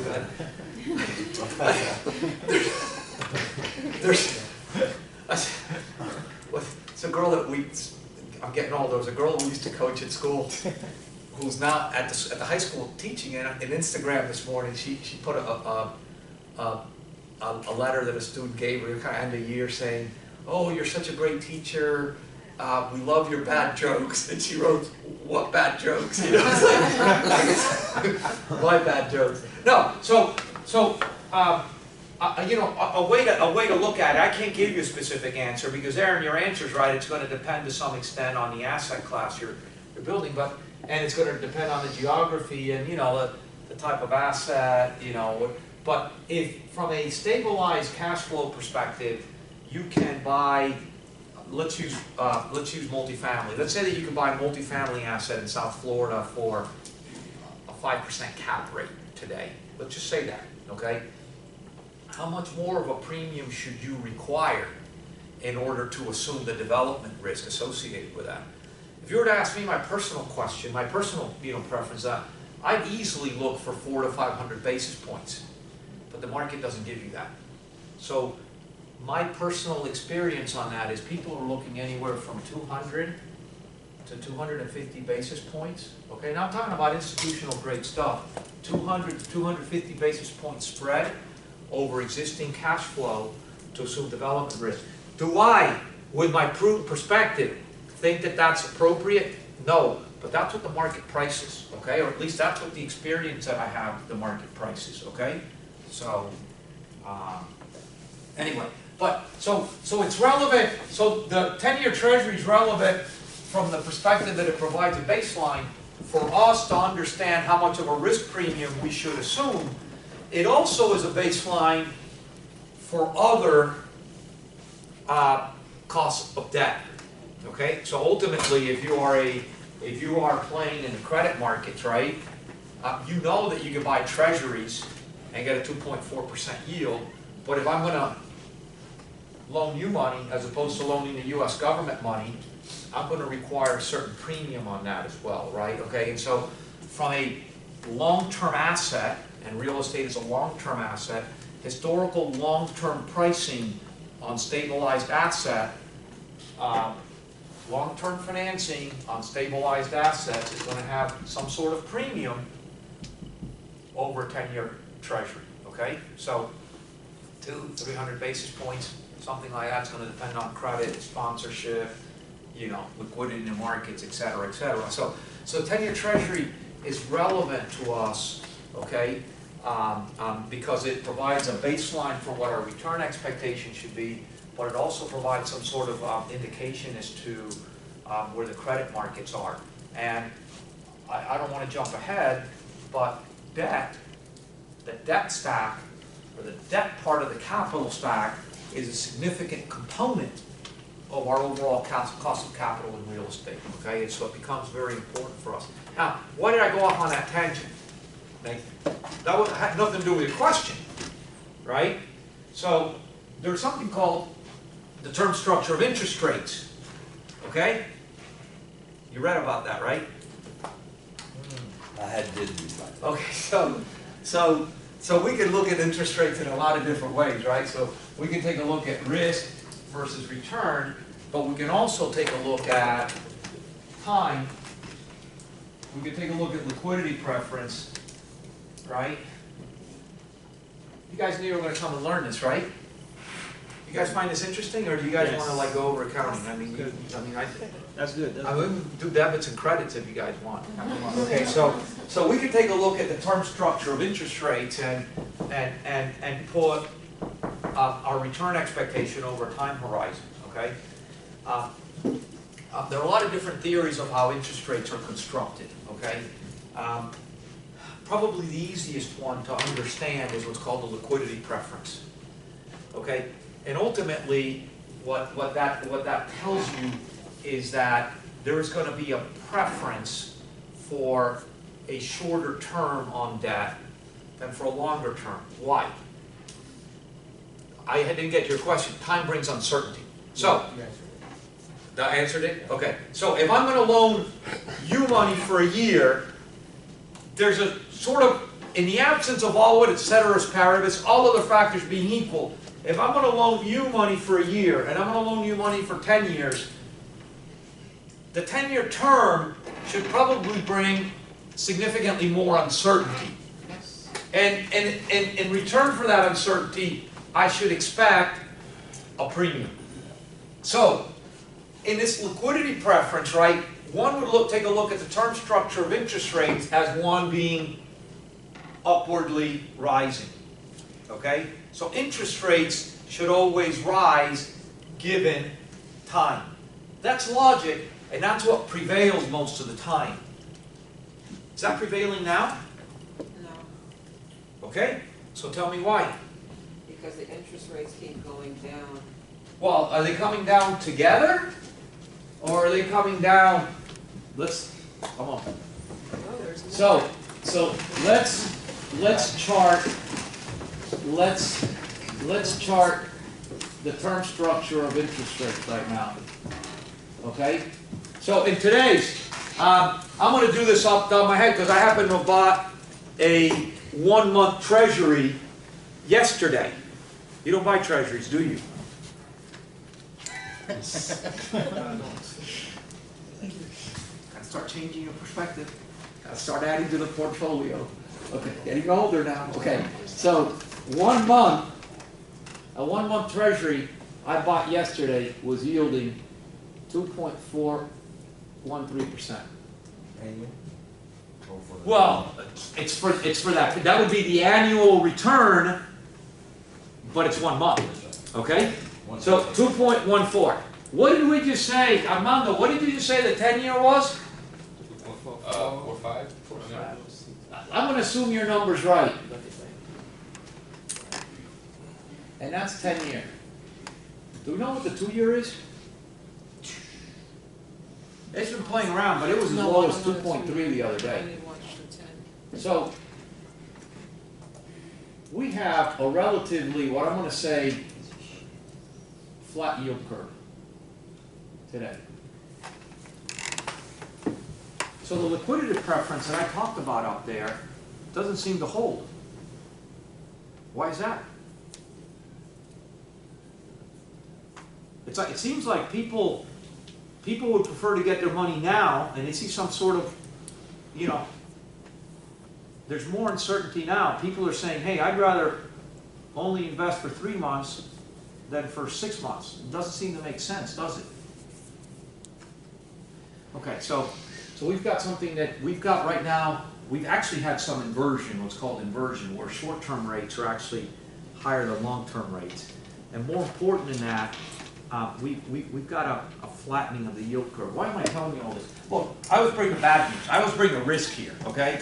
But if you take a look, and I'll give you a link if you want to take a look at it on your own time. If you take a look over the last 30, 40 years, anytime that you've got a flattening of the yield curve, you've got a recession coming within 6 months, 6 to 8 months. Okay? It's dead on. So why am I telling you this? 2006, 2007, we knew what was going to happen in 2008. We knew it. It was there. Now, you intuitively could have said, okay, when I go get my hair cut, and the guy cutting my hair is saying that he bought 4 units, okay? That already tells you. That already tells you. I mean, you know, when you're saying, hey, when in Dade County it's 2007 and the average home costs, you know, something like $380,000, but the average household income for a family of 4 is $55,000. You say, people can't buy these houses. People can't live here. Something's got to give. So there's a lot of inputs to get you that. But the market's already told you that too. The market's told you there's a problem. Now, am I telling you it's going to be? Don't come to me in the fall when I'm teaching a modeling class and say you said there was going to be a recession. I don't know. Yes, there will be a recession. I don't know when. Okay, but we got a 10-year economic expansion. It's a very long expansion. It hasn't been very deep. Okay, but we've got 10 years of growth. And you know, when you eat, you can't eat all day, can you? No. You've got to stop and digest every now and then. Okay, so we will have a recession at some point. And we're definitely late term. And the capital markets are telling us that. So that's another reason we need to know what the 10-year treasury is. Okay? And we need to understand what the term structure of interest rates are. All right? So, what's driving that flat? Basically, it's uncertainty about the short term. Yeah, so it's the bankers. Well, look, it's not bankers. It's institutional investors. Okay? But listen, look, I want to share with you. I share with you my personal investment strategy. It doesn't mean it's right, you know, at all. But I do have some experience. Okay, so you can disagree with what I'm going to tell you. You can disagree with my conclusion. But I'm going to share my perspective. As of 3 months ago, I started, so I personally have a big disposition to real estate, okay? And so I, from a personal perspective, heavily invested in real estate. And to some extent, I think beyond what I should be, but I am. But I do have a trading portfolio that I manage. And I can tell you, starting 3 or 4 months ago, I started whittling down positions. That doesn't mean I got rid of stuff. It just means that, you know, I've got a targeted band of how much. Number one, I want to have in specific equities, and number two, how much I want to have in equities as opposed to fixed income. Now I'm old enough to, like, I need income. I don't work. I'm a volunteer coach. I'm an adjunct at Nova. I make no money, but I got expenses, so I got to make money. So where do I make money? I've never liked fixed income. Bonds, that's for old people. Well, guess what? I'm old. Okay, so there's an overall asset allocation, right? And then there's a specific asset allocation. And what I can tell you on a personal level, what I started doing 3 months ago was whittling down positions, and I also then started transferring more into a fixed income portion of the portfolio. Okay, why? I was foreseeing a lot of volatility in the equity markets, and I personally was foreseeing some sort of drop at some point, and I wanted certainty, okay? And I wanted the risk-free component. Never wanted that stuff before, but that doesn't have real value, you know, in the short term. With an inverted yield curve, it doesn't have negative, especially if I'm holding a maturity. So what I've done is I've constructed a ladder of treasuries with maturities every 2 weeks for the next year. I don't have one treasury beyond a year. Because in my mind, I mean, why would I buy a treasury 2 years out with a 2.3% yield when I can buy one with 30 days yield at 2.4? Now, listen, it's peanuts, the difference. But conceptually, what the markets are telling me is you're going to be more rewarded for a short-term hold than a longer-term hold. Okay? It's an aberration. It doesn't tend to last long, okay? But I can tell you in 1980, it happened like that, okay? I can tell you in 2001, it happened like that. I can tell you in 2006, 2007, it happened like that, okay? The term structure should, the liquidity preference explains the yield, the term structure of interest rates most of the time. But when you start getting this, there's also another sort of hump one. I don't want to get into that. That's a whole other sort of phenomenon. But when you start getting this, right? When you start getting this, it's kind of like, you know, the market's kind of like the tea leaves are telling you things aren't. So that's what I've started to do, okay? And I'm short term, and I'm definitely much more. And I've even gone further now. I've started to hedge the portfolio that I've got. So I've got shorts out there now too. So I've gone one step further. I could be wrong. Time will be the judge on that, okay? But, so I don't want to bring negative news here, but you gotta, you know, eyes wide open. Yes, awesome. What, do you feel like what's going on, and like electronic trading has anything to do with that fluctuation that's going on? Well, yeah, there's no doubt, and that's one of the things I would say. We're inconsequential as individual investors, okay? And so there's a tremendous amount of algorithmic trading that's going on. You know, people talk about something called dark pools. Now they call them dark pools. You know, when I was growing up, they were called, it was like trading in the fourth market. There's a lot of off-market transactions that, you know, will ultimately affect pricing, but they're not transparent to us. One of the things that, you know, one of the beauties of living in a country like this is having what we would define as relatively efficient markets, okay? And so market efficiency is something that talks about, it talks to the depth and the breadth of information and the availability of it, okay? And so people talk about inefficient, you know, semi-efficient and efficient capital markets, okay? And we're kind of in an efficient capital market in which all information is widely and freely known and available. We're really not truly efficient. We're probably semi-efficient. But one of the real values that we have in having this semi-efficient market is that the markets allow for something called price discovery. Okay, and that's very important in real estate. Price discovery. Well, what's price discovery? Price discovery is understanding, you know, the depth and the breadth and the value of transactions that exist in the marketplace. Let's put it in the context of real estate. What's the value of an appraisal? What's the value of an appraisal? What's an appraisal? It's an information of value. Who provides that, and how do they derive it? Compare. No, hopefully an appraisal is done by an appraiser, not a broker. Hopefully an appraisal is done by an independent professional who's been educated in a process by where they provide an indication of value using 3 different methods, right? They look at comparable sales, they look at discounted cash flow, and they look at replacement costs. And then they make an opinion, okay? Well, in order to really have a true appraisal, you need to have depth and breadth of market. What does that mean? Well, in 2008, when a market collapses, right, and there are no transactions, how can an appraiser look at comparables? There are no comparables. So, how can you do price discovery if there's no comparables? I'll give you a better one. Here's you're talking about, you know, discovery. You guys you probably all know what cap rate is, right? What's cap rate? I mean, that's one of the things you had to learn. What's cap rate, Alex? The evaluation of...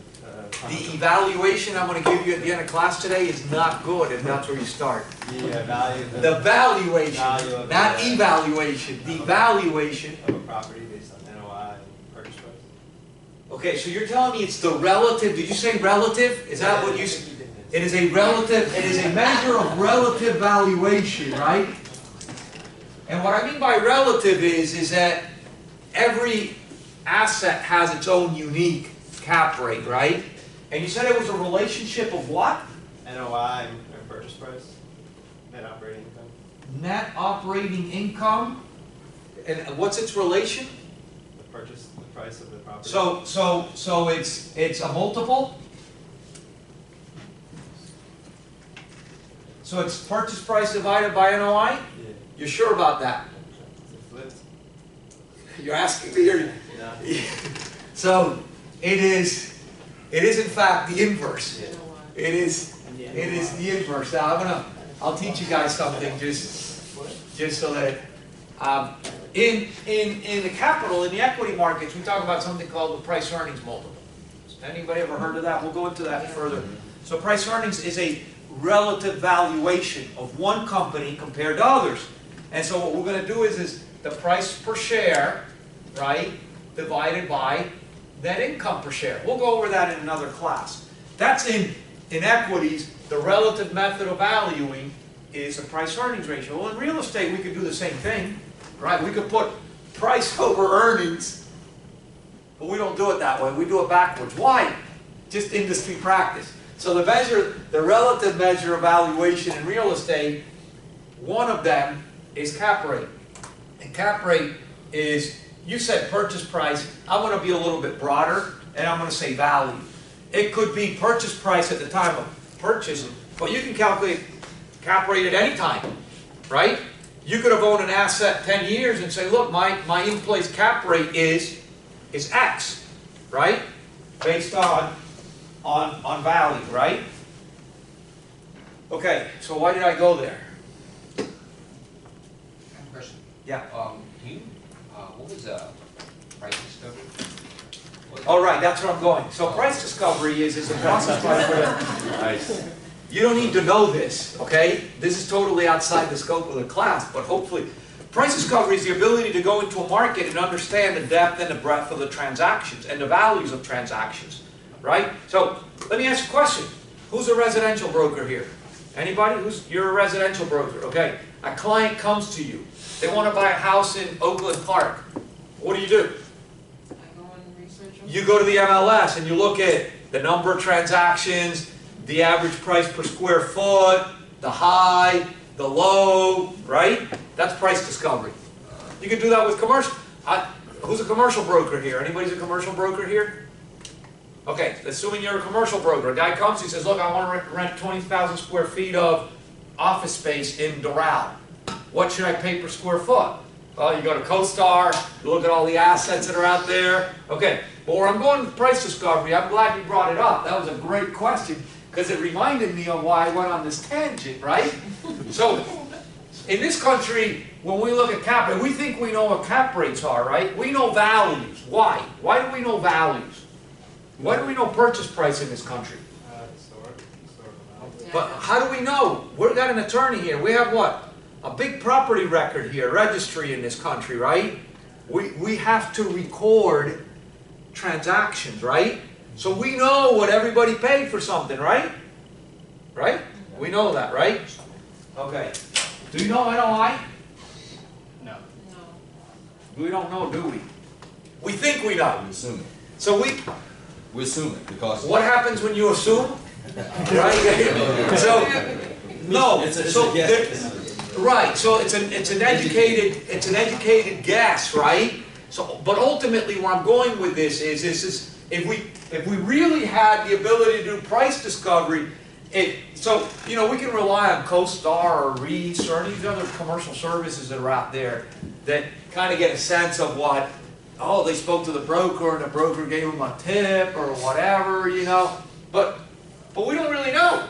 If we knew, we really would know what cap rates were, okay? And that's an area where I would tell you price discovery is very important, right? Because we may not know whether, oh, why is cap rate important? Well, we want to know if we're buying high, if we're buying low, if we're in the market, right?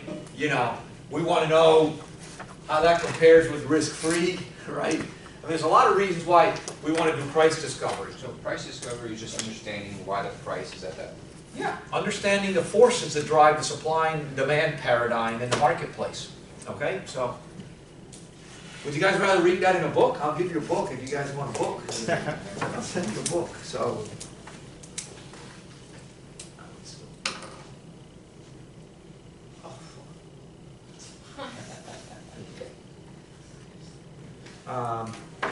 Okay, a couple of other sort of administrative things.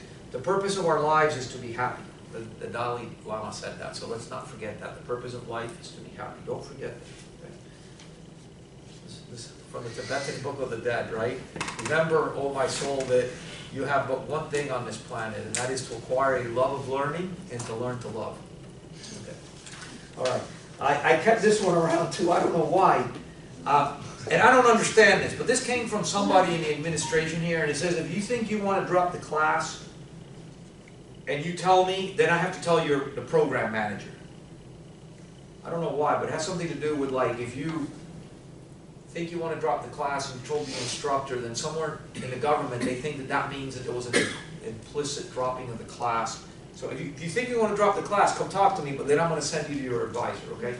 So I'll give you my opinion, but then I got to send you to an advisor. That's what Nova says. We already went through this. Okay. It's stuff you got to read, sort of tea leaves in the marketplace. Rental concessions in Manhattan fall. They fell sharply.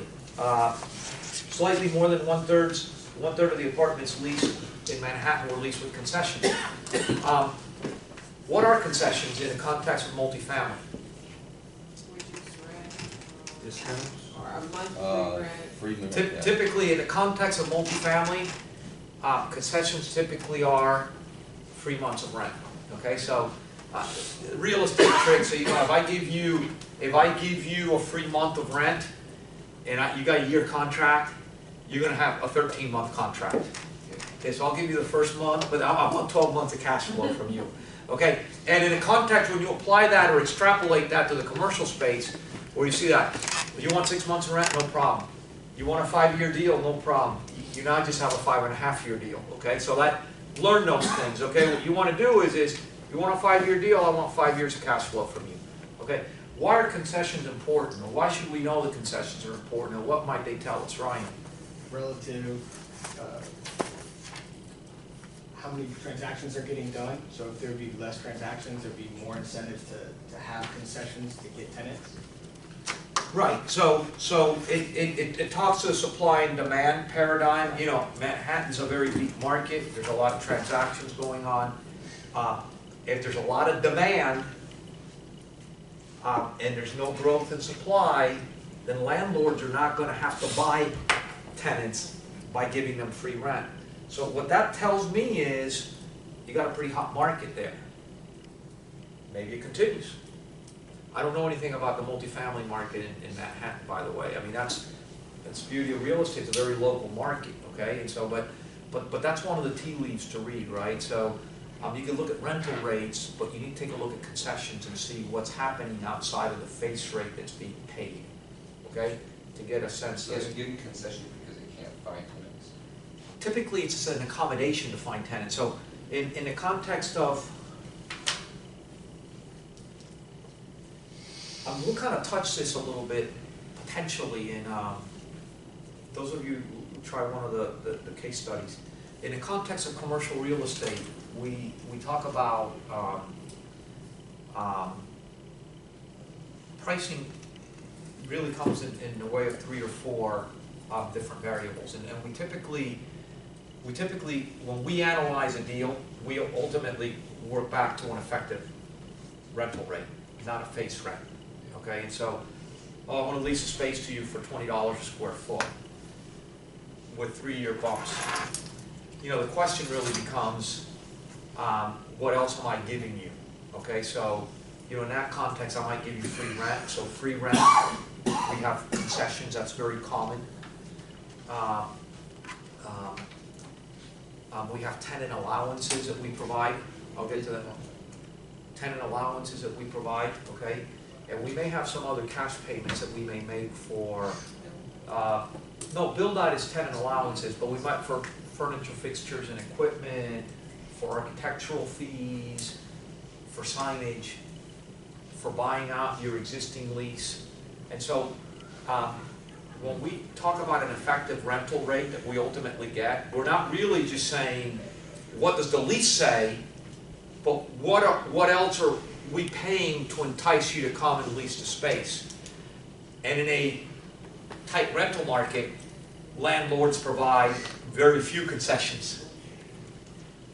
In not so good markets, landlords use all these other tools to entice tenants to come. Okay? And so there's a lot of different techniques that landlords will use to entice a tenant to come. And in a multifamily space, the one that's common, because you're dealing with individuals and not companies, is I'll give you a month or 2 months free rent. But a concession doesn't necessarily have to be free rent, does it? It doesn't have to Could be. be anything. It could be, I'm going to do paint and carpet in the context of a multifamily space. Okay? Is it measured with like an index, like a concessions index? Or? No, but I mean, that's where that's why real estate is a local market, and you got to have your ground of the year, and you have to have, contacts and connections. So, tenant A comes to you and says, hey, I want to rent that office space, and I want $80 of, I think there was a case study with something like that. I want $80 worth of tenant allowances.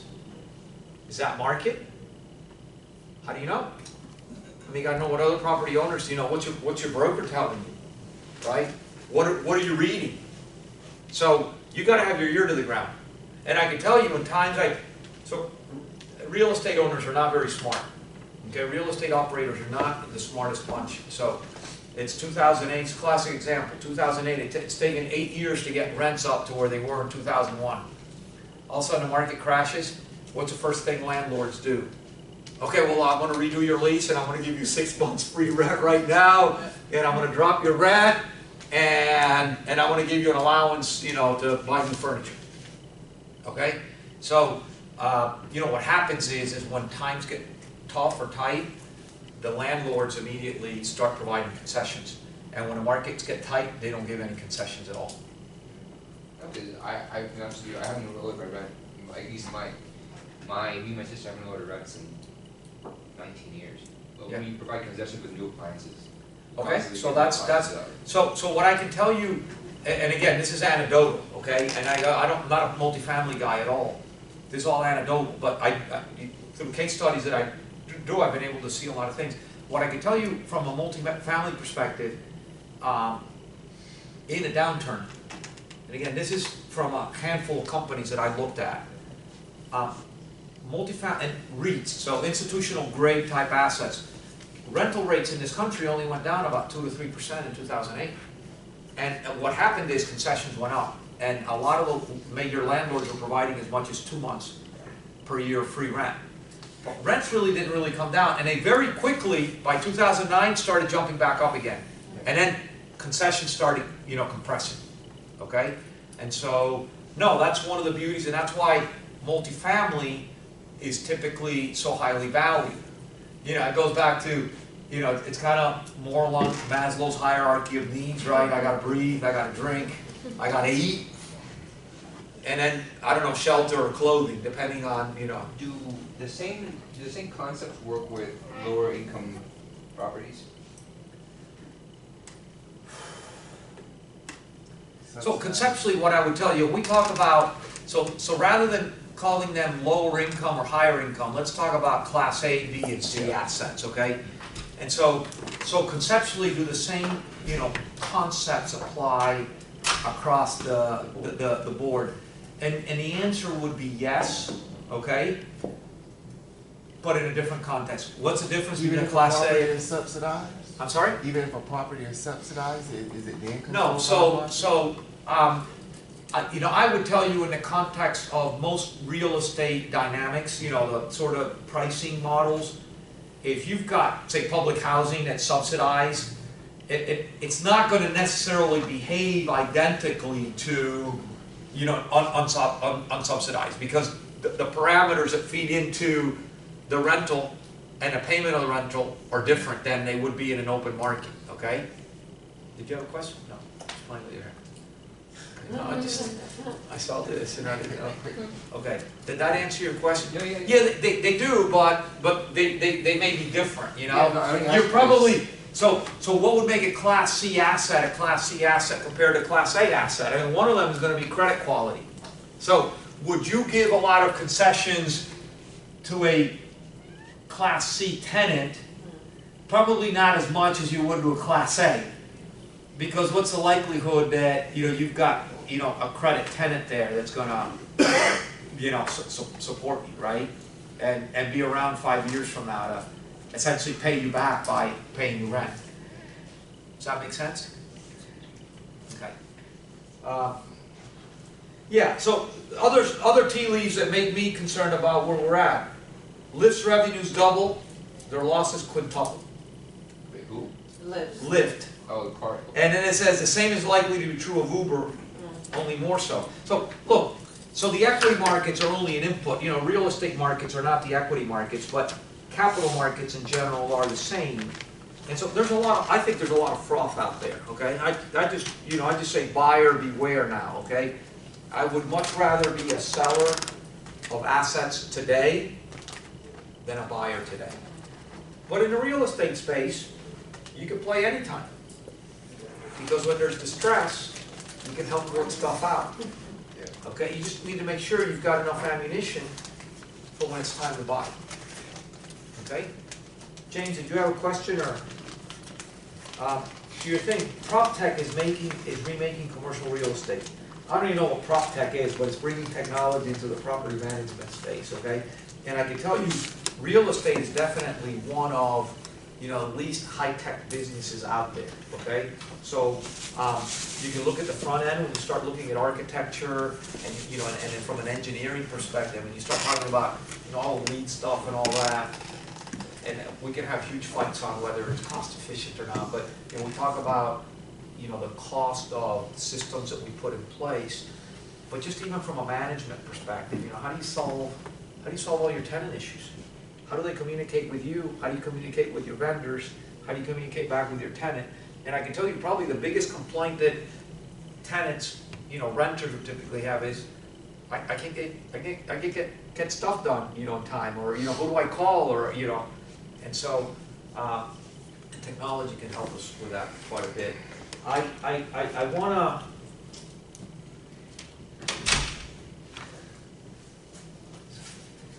I was going to say good afternoon, but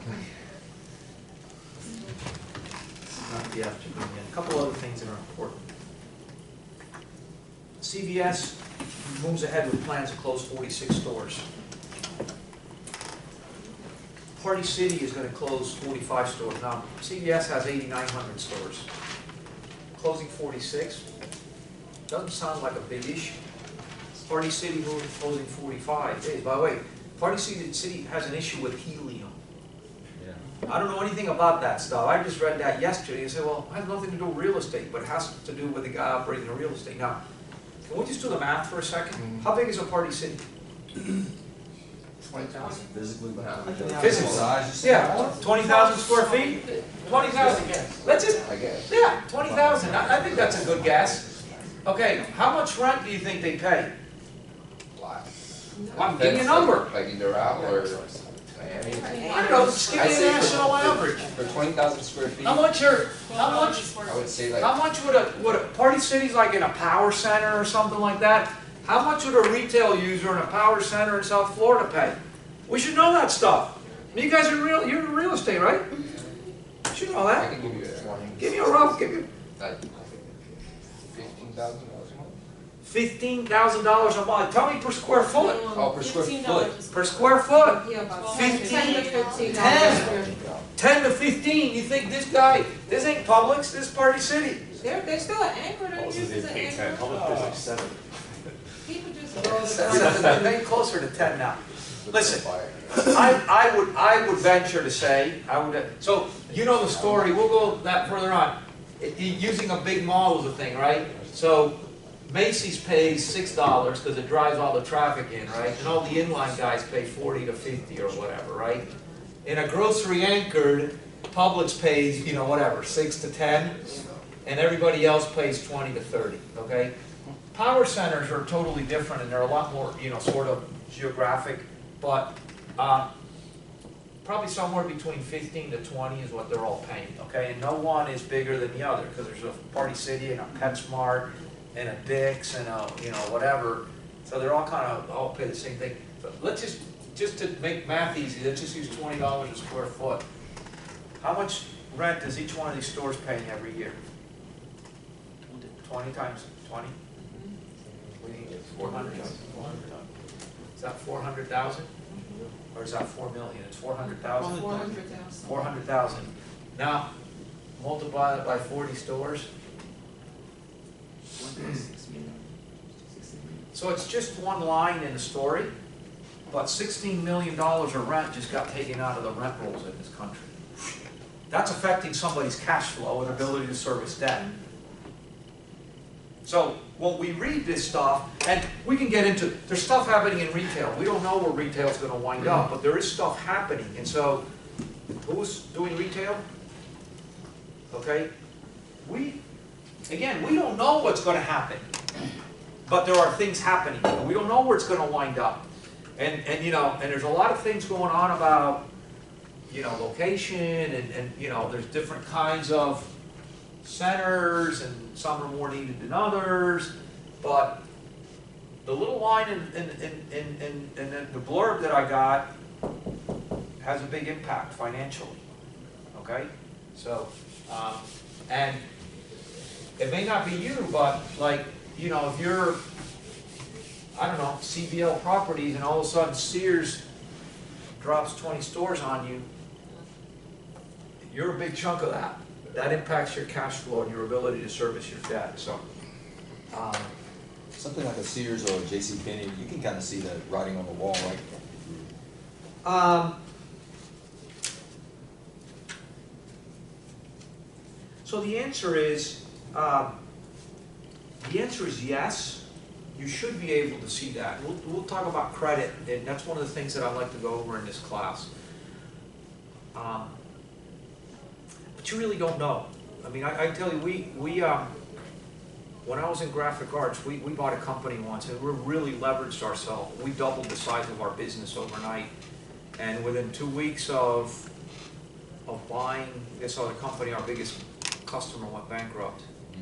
And because we saw this coming, we'd taken on a tremendous amount of money. They stiffed us for about $4 million, and you know, that was pretty dramatic. And we wound up paying, I mean, I had to work out some payment plans with people. We wound up paying everybody. But, and you know, the question is, should we have known? Well, it was a privately traded company. It was a retailer. Some company called Woodward and Lothrop, a big retailer, John Wanamaker's with DC and Philadelphia. Should we have known?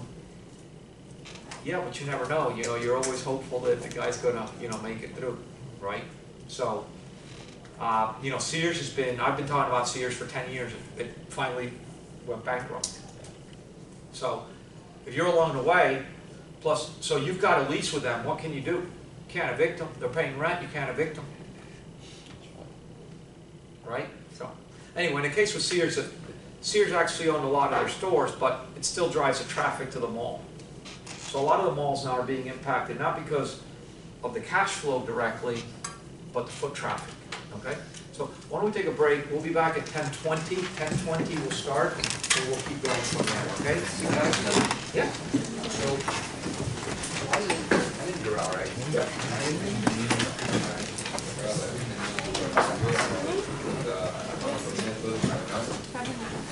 They're building 13 right?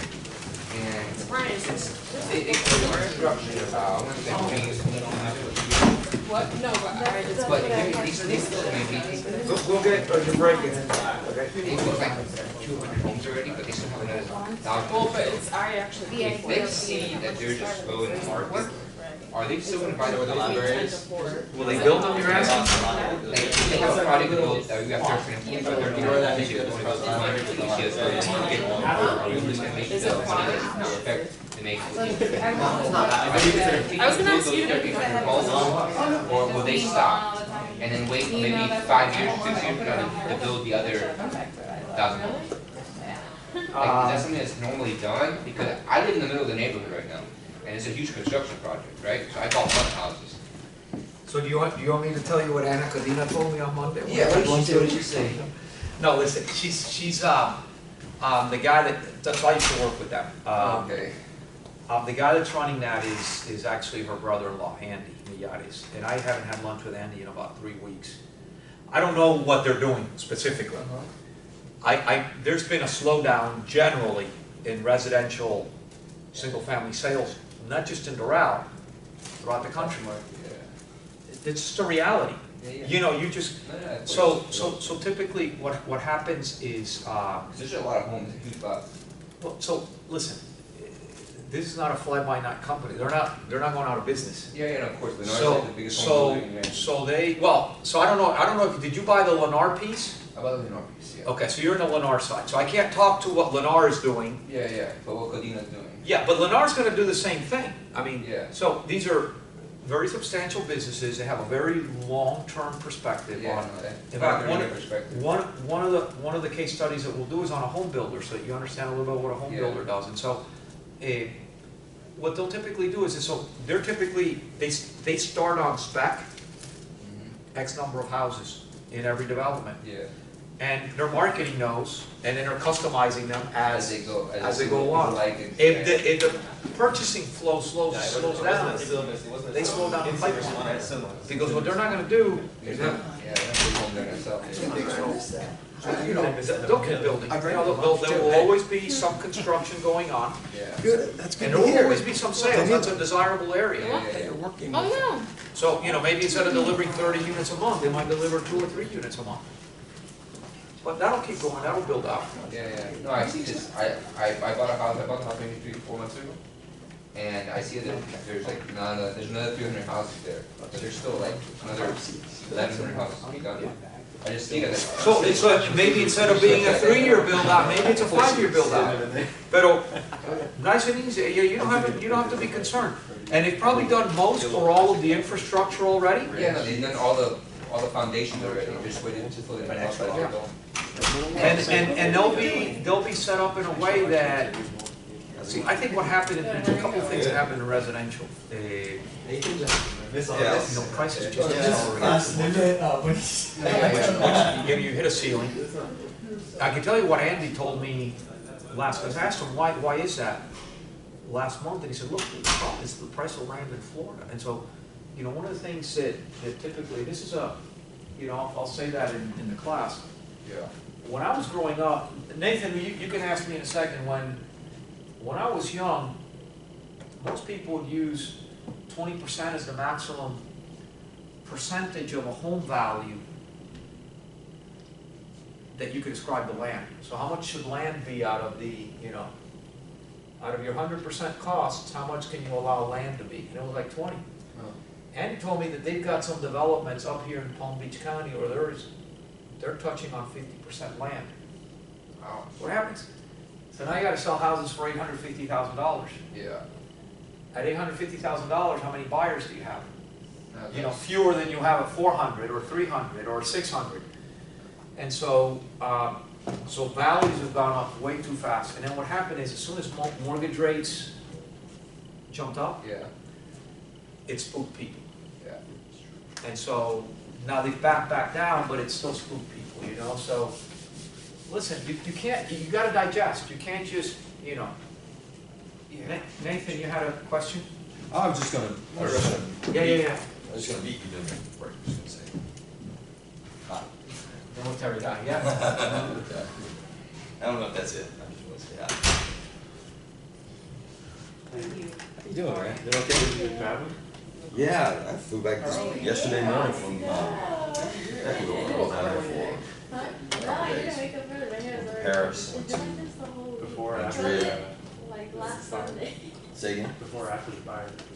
Oh, I was in Notre Dame a week before it burned down. Yeah. Actually, I didn't go inside, I was out front, I was out in front of it, I took some pictures out in front. It was covered in scaffolding, you can see all the scaffolding. They also were doing work like that at the Louvre too, the same company, because they had banners up on the work they were doing. And then I was like, burned down. It's crazy. Unfortunately, never been there. No? But, Yeah, it's, But you know, I mean, I usually have just a it. plane ride. It's a direct flight from here to Paris, Miami. Not that expensive. Tell you the truth. I guess I eventually. Yeah. I've never been to New York. Ever. Never been to New York. I've been anywhere else. You ain't so much. I haven't had a reason to go.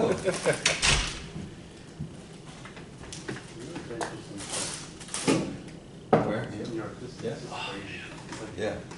New York is like walking down a high school hallway. Yeah? All the time. Oh, It's wow. like way too many people. What about them like that? Bangkok's like that. If you're in Bangkok on the street at night, you walk along the, one thing, the sidewalks are covered in vendors, right? So you only have like a narrow path you can walk. Yeah. And then there's like so many people. It's exactly the same way. Just crowded with people. You gotta get out of the country more.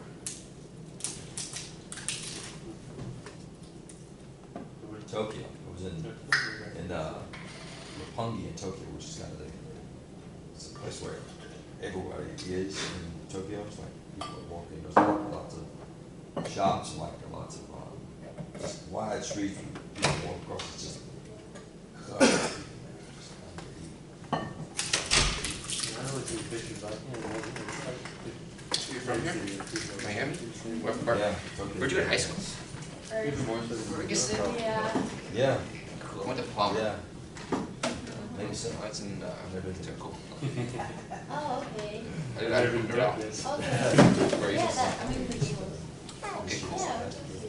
Yeah. I work in the Gables. Oh, really? Yeah, every day. My property's around the Gables, right there. I'm close to it. Yeah. Okay. Same I way. lived They in had the street that they closed and stuff. Exactly. They closed on Sunday. What makes you come to those? Couldn't get together? No, I didn't. That was my reason. That's why I do. That's why I'm here. In my head, it's like, sounds like in Rome, but it's in Jesus, so big. No, but neither. Totally different. Yes, It's it's South Park. Me too. I talked to you last night. But if not, I would. Close down. Wrong way. Yeah, no, I just couldn't get it. Yeah? It's alright. Yeah, It's, I've been here the first time I was there, it's like, literally, the scale and Yeah, they always keep it around the drive tour. Oh, it was me. I'm I hope 5 years ago. Because I have the dog, I take my shower, take care of the dog. So even foods with it. makes some good, Yeah. Okay. It's baby. That's a lot of.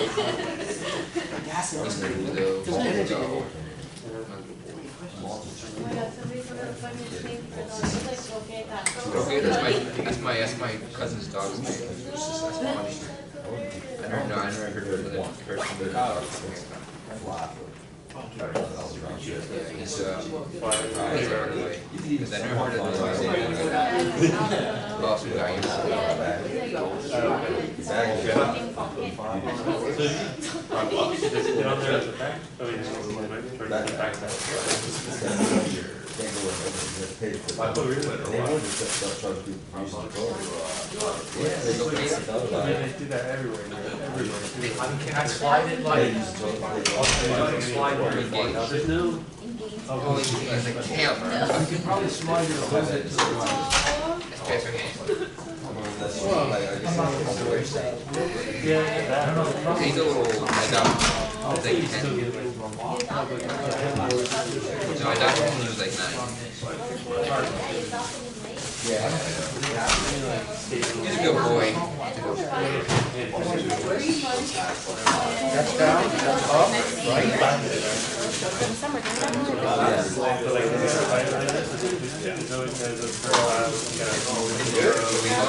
He's like inside.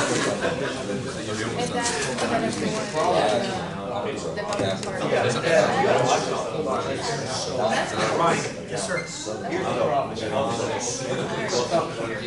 I was supposed to give some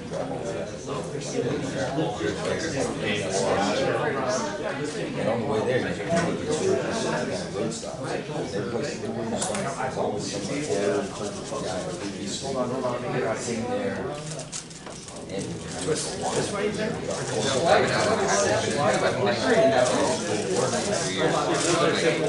Back in, I know what it was, I was tired of it.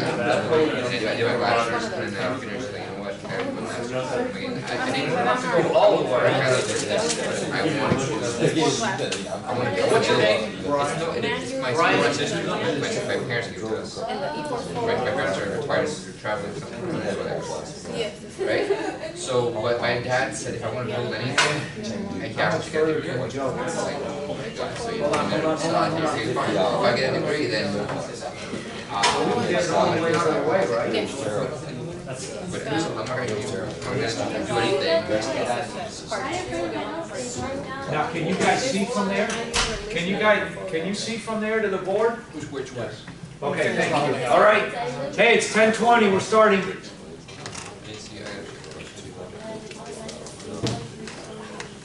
So, I sent around a list of a list of abbreviations and concepts, and this comes from textbooks that I used to use in the class. I mean, a lot of this stuff is stuff that those of you who've been in the program for a while should know. I mean, some of this stuff should be totally intuitive for some of you guys. Some of you guys that are new, some of you all that are new, somebody eating like McDonald's or something? That's just head starters. Oh, no, it's just, I thought I smelled like French fries or something. I was like, Yeah. okay, so, you know, I thought I mentioned that if somebody brought the professor a toasted bagel like butter, that they would get, I'm just kidding. Look, Armando asked a question, and I don't want to, I wrote it down because I don't want to lose sight of the fact that, you know, any question that adds value to all of you, I think, you know, I should share. So, he was asking about he's bought a house in a development that's, it's a joint venture between the company, well, the guys I used to work with and Lennar. And so he was talking about velocity. And so they basically it's the old white course, right? Yeah. So it's the old white course at Doral.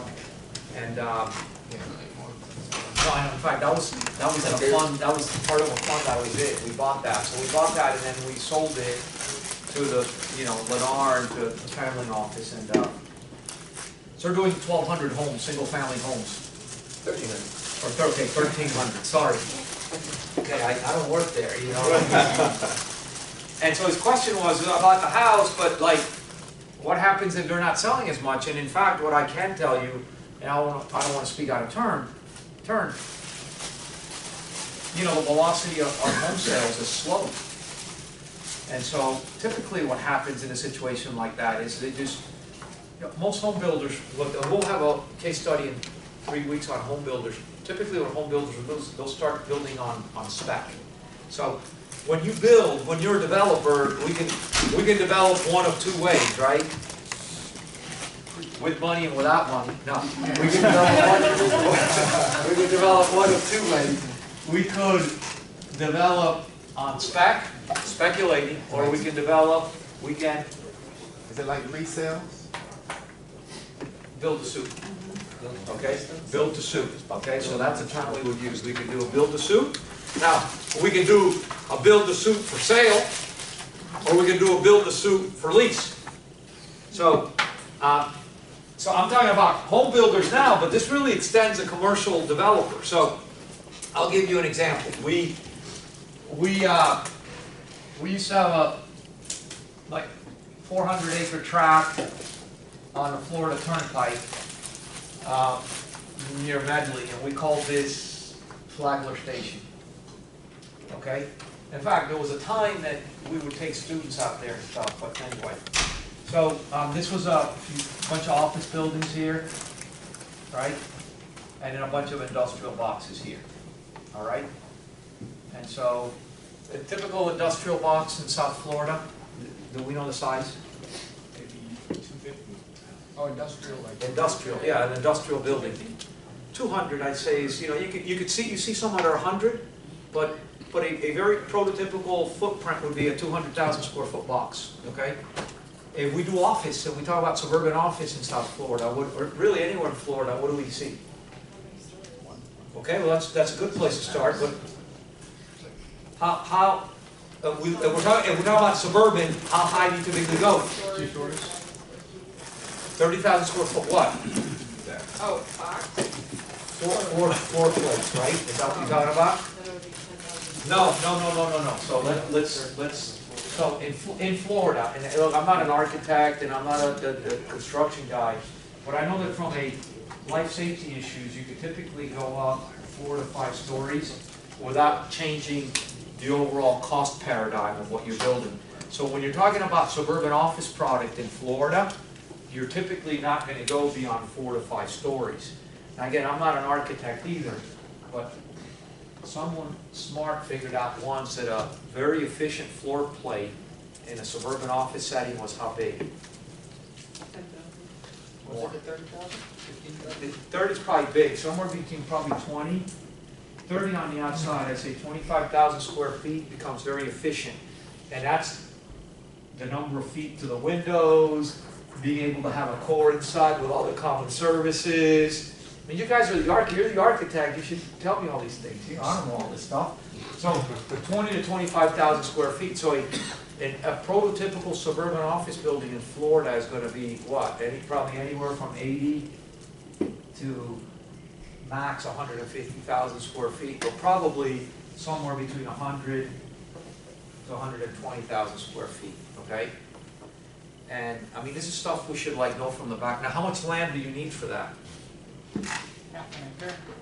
Half an acre? No, you need at least. At least. How many? Well, how much is an acre? If my floor plate is 25,000 square feet, how much is an acre? I mean, if you don't know, it's okay. Do you know how much an acre is? You're new in the program. Do we know how much an acre is? 22? Okay, so it's 60 chains. What is it? 60 chains times 660 chains, something like that? 43. Oh, that's 43,560 square feet is an acre. Okay? Do we know what a section of land is? Did you guys know this stuff? 630. 640 acres. No, I'm close every time. Okay, and why is this irrelevant? Why? Because just the way we use English measure here, that is basically what? No, it doesn't have to be a box. But it's a square mile. 1 mile. 1 mile by 1 mile is 640 acres. That's a section of land. Oh. Okay, and then each one of these little things in here.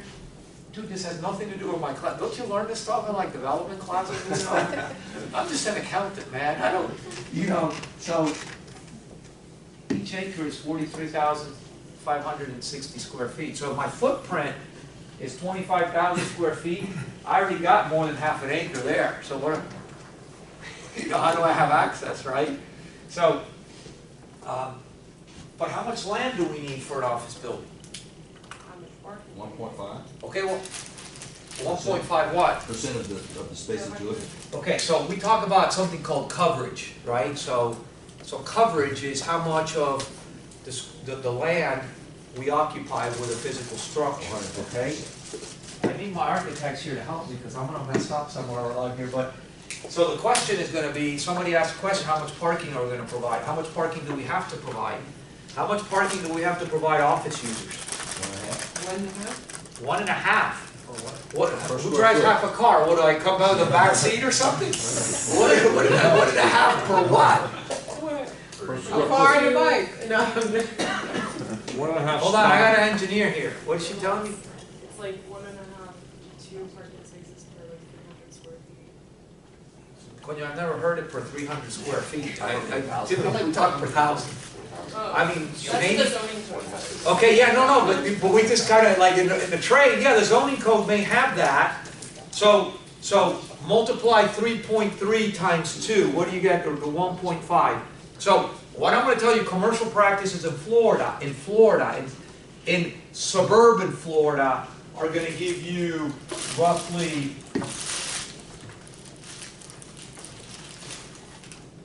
5 parking spaces per 1,000 square feet, which kind of comes back to that 1.5 per 300, okay? So, but why is that important? So what happens if you're like, what if you're a doctor's office or a doctor's building? You got a lot of people coming and going. Maybe that doesn't work, right? Yeah, what if you're like Kaiser University or something, and you got like 40,000 students coming in? Probably doesn't work. So what if you're a data center? You know, or data intensive, maybe you don't need that much, okay? So, but a good rule of thumb is, and so when you're a broker and, you know, a tenant comes to you, one of the questions we're going to ask you is how much parking are you going to provide? That Marcus and Millichap thing that I had said 73 spaces, and it was 2 acres, and it was like 20-something thousand square feet. But as a retail user, how much parking space should a retail user have? Maybe 5 to 7, maybe 7 per 1,000, right? How many times do we go? And a lot of municipalities either give variances or people, you know, have done stuff. And how many times you go somewhere and it's lunchtime, there's no place to park because it doesn't really accommodate, you know, the peak time, right? But that's all land that you need. So the first question is, how much parking do you provide? So it's a suburban office building in Florida. We're going to provide 5 spaces per 1,000. How much should a central business district, a CBD office building, provide? Well, no, because in the center, it doesn't need it. And it's a lot more expensive land. So you might see about 1 per 1,000. 1.5. Okay? No, like you're not in a real CBD. Not in a real CBD. You're going to get maybe 1, maybe less than 1. A lot of times you're not even going to get parking in the building. Okay? And then definitely you're up on a pedestal there, right? You got structured parking. In a suburban office building, you typically don't have structured parking because structured parking costs how much? I got Suffolk. How much does a parking garage cost? Yeah. And the space. Dude, I mean, give me like just give me a number.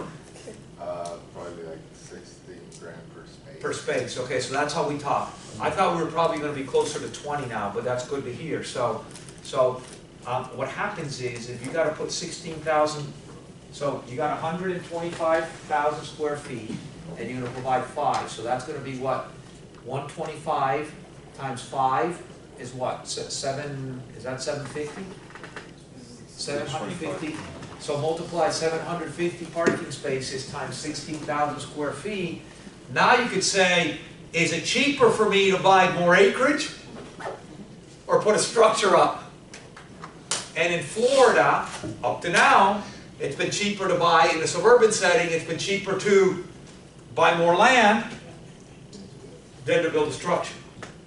They're talking Doral. We used to have an office building that was called the Doral Concourse. I think they changed the name after we sold it, but it's on 36th Street or whatever. We actually have structured parking there because it was cheaper to put the structure there than to buy additional land, okay? But in a suburban setting, you typically see surface parking. So what sort of coverage do you know? You're an architect, you don't know? You don't know? So in an office setting in Florida, you're seeing coverage probably about 20%. So divide 20% by your footprint, and that's going to tell you how many square feet you need. Okay, so you probably need about 4 or 5 acres to put that building up and provide adequate parking for it. Okay, now, what that ultimately is then going to imply a certain component of your land cost. How much of my overall development cost can I allow land to be? Okay, and for every one of the classes, it's going to have a different ratio. There's going to be different metrics, different economics. That wasn't even a question you asked me, but it becomes relevant to the space, right? And so, you know, when you look at industrial in Florida, depending on, you know, the type of industrial in the municipality, I'm gonna use 50% as a rule of thumb, but maybe you could get by with coverage at 45. On the land? Yeah. Yeah. Yeah, so you're gonna lose half the land. Now, parking isn't all of it. You've got setbacks, you've got retention areas, okay? Easements, you got all kinds of junk. You know, what you want is to spend the least possible, right? You want to spend the least possible amount of money on your development. But you got to deal with, okay, well, you got to have so many square, feet to the neighbor. You got to have so much green space. You got to have a pond here to let all the water run off. Okay? So there's a bunch of stuff that hopefully are teaching this stuff in the program, So anyway, industrial are about half. Rule of thumb, probably a little bit less, okay? I don't really think you could cover much more. Retail, I tended to think was somewhere close to this, 20 to 30%, okay? I don't know multifamily. I really don't. My guess would be multifamily, especially because of parking requirements. You probably don't need that much. You probably need 2 per unit, and then you could probably figure out, you're probably covering, I would imagine, 40% or something like that. Question. Can I finish? Yeah, finish where you So go. ultimately, Armando's question was, what's going to happen in this development? So you finish. So you either are going to build on a speculative basis, or you're going to build to suit. We had this development, so we had this whole frontage here had pads for another, at a given point in time, 3 office buildings. At any given point in time, we would have the architectural drawings done for the next one. And we'd have our brokers already pre-leasing this stuff.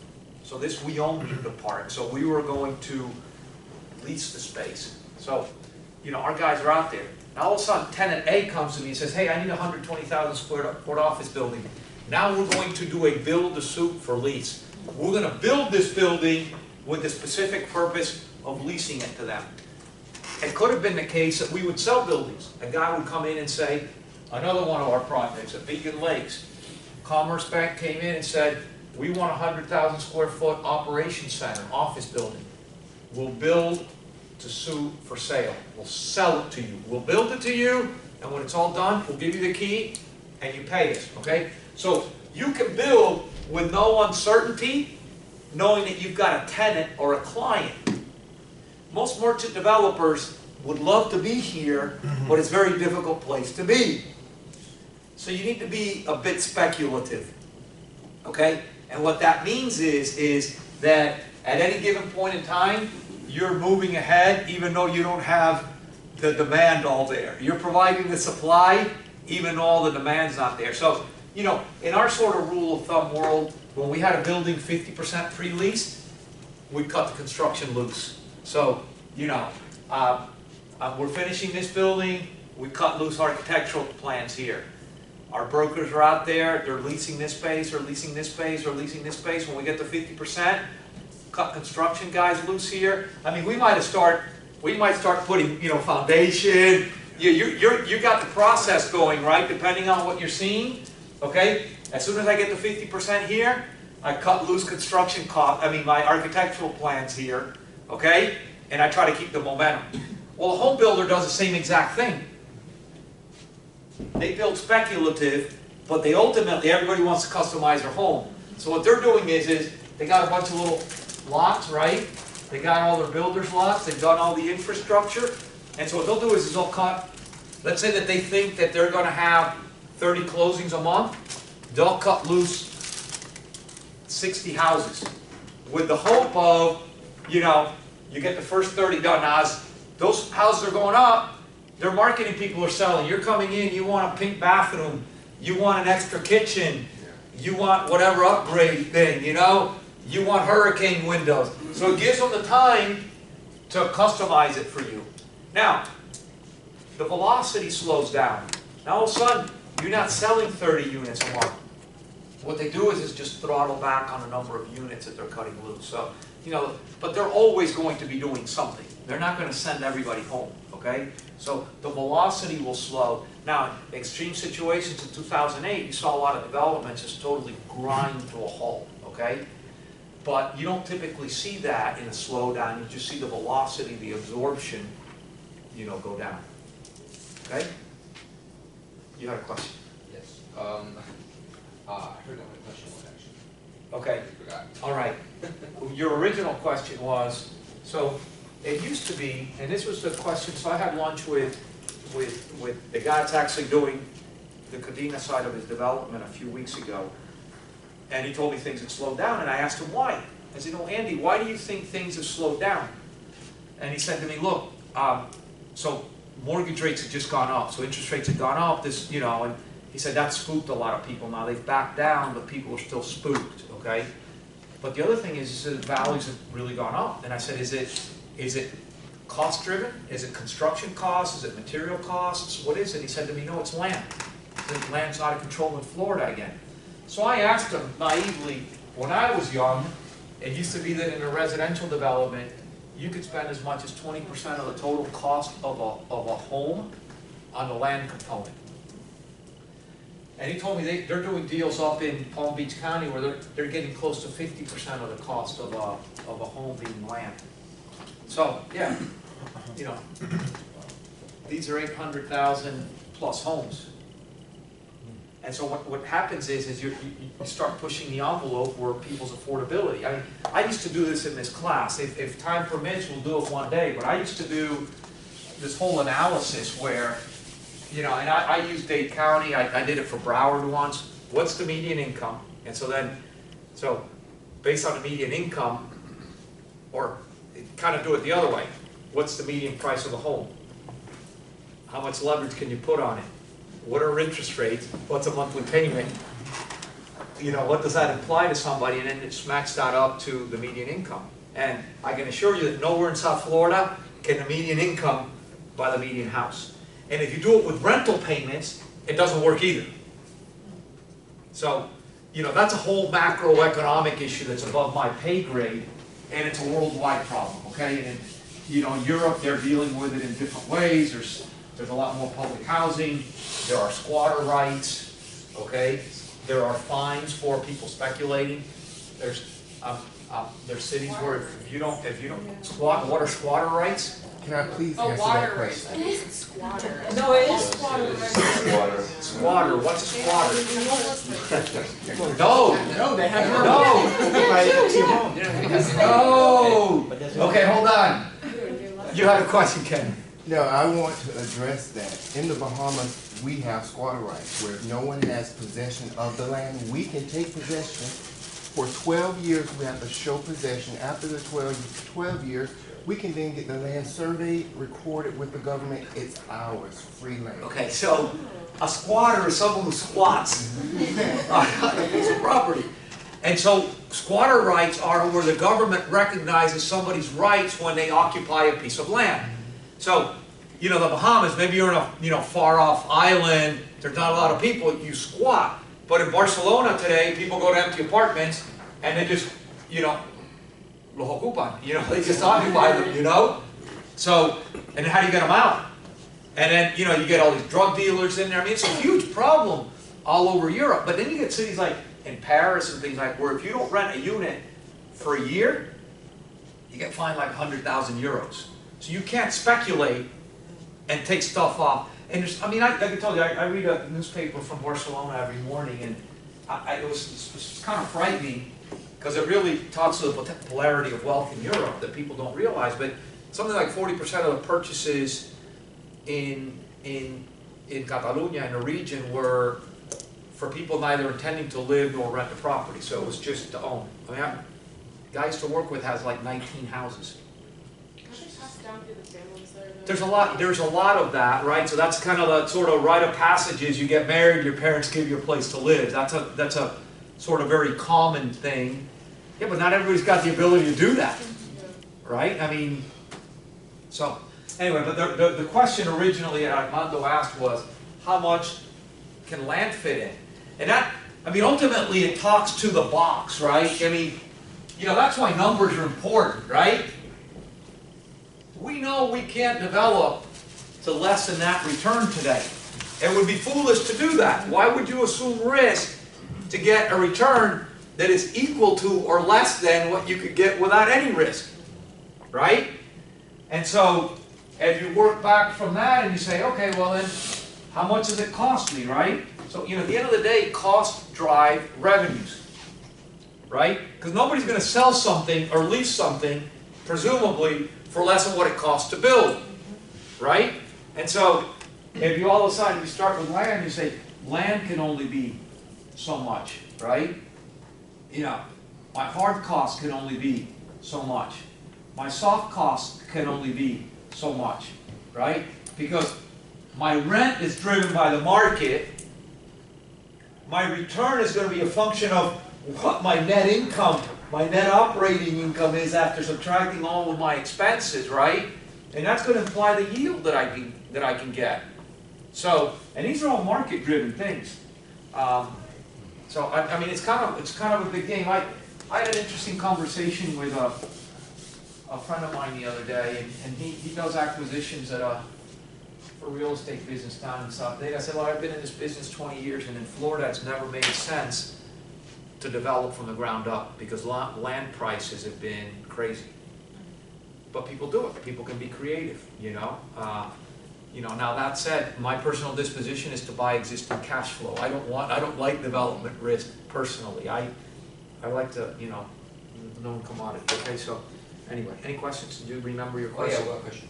So, if you have too little parking for a minimal, right? Could that be considered like a fire hazard? Well, I mean, there's two questions there. So you're asking me, I'm not an attorney or a zoning guy. I don't care about that. I'm going to give you a financial answer.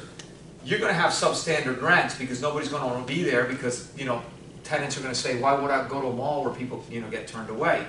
Now, you do have there's a zoning issue. And, so the first question is how can you build it if you don't build it according to, permitted specifications? And then the other one would be what are the legal ramifications of having done that, right? So, sadly, sometimes things get built that shouldn't be built. And it happens very often. I have a question on the land usage that you talked about. You were saying that your friend is charging 50%? No, that's what it costs him. So he buys a parcel of land. It's costing him 50%? Of what he can ultimately sell. So he buys, you do the math. He buys something for 10, right? Yeah. And you can get 10 parcels out of it, right? Yeah. So each parcel is cost 1, right? Mm-hmm. What he's saying is he can only sell for 2. The market only lets you sell for 2. Really? Yeah. So now he's got to squeeze with only 1. He's got to build this stuff, market it, and close it, and make money. Because we had a developer come in, Harry Posen. Yeah. He was saying that, Harry's a multi-family developer. This is single family homes. Yeah. He was saying something about 20%. Well, the land cost should be no more than 20%. Well, and that's where I started. Ideally, that's where it was. And and I gave you a specific example of a project in Palm Beach County, in Wellington in particular, where this was a situation that was happening. Okay, and so I'm not saying it's all jumped up to there, but there is something that's driving costs up. Try to find labor. I mean, so we don't have a wall, but everybody. I lost my gardener and the lady that helped me at the house. They've gone back to Mexico after 25 years. They just got tired of living afraid, and they tried every amnesty, and they can't. They couldn't get it. So they're like, you know what? We've saved enough money. They've gone back. So I talked to the guy that does the gardening at the condo, and he said to me, look, I can't find people. And he lives down in Homestead. He goes, I can't find people. I can't. So I don't know what it's like today, but try to find, competent construction help. So, wages go up, right? Wages go up. Material costs go up. So that's why you need to have pauses in. That's why you can't always have growth. Ideally, you would, but you get these blow-ups, right? And then you get these imbalances between supply and demand. Okay? So, all these things are relevant, folks. The first page is easy. I just want to go through some of these. Just the first group of abbreviations, the AICPA, the AIN, the APB, the ARB, these are all either professional bodies or former extinct. Some of these things are extinct. So the AICPA, the American Institute of CPAs, is our professional guild. We're not unionized, but we belong to a professional guild like the bar, like the American Institute of Architects. That still exists, right? The FASB, the ISB still exist, but some of these things like the APB and the ARB were previous generations of bodies that promulgated accounting knowledge. Now, accounting knowledge is sort of ultimately grouped into something called GAAP, G-A-A-P, not like the London Gap, like mind the gaps. Okay, so it's not the space between the train and the platform. It's generally accepted accounting principles. Okay, and so that's this kind of sort of nebulous body of knowledge that helps people accumulate and present financial information. So anytime you look at a financial statement, hopefully it's been prepared under GAAP, under generally accepted accounting principles. I don't want to minimize the importance of that. And you say, well, why should I care? Well, you should care even if you're not a finance professional, because at least you understand that there's a known body of rules under which that information has been accumulated. Why is that important? So like, would I buy the stock in an Indian company? No. No. Why? Because I don't like Indians? No. It's because I don't understand what those financial statements mean.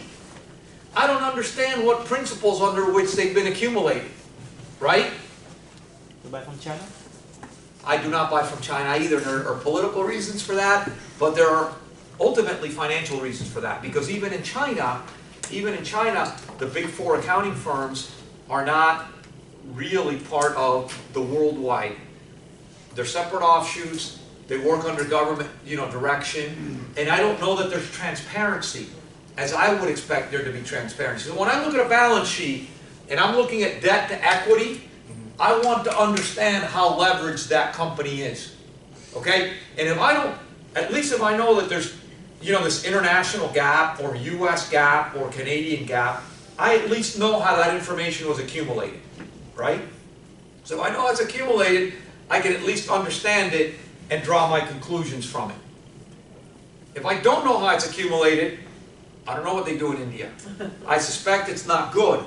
Okay? And it's not the first time that some company reports some crazy stuff. But listen, I blew through this.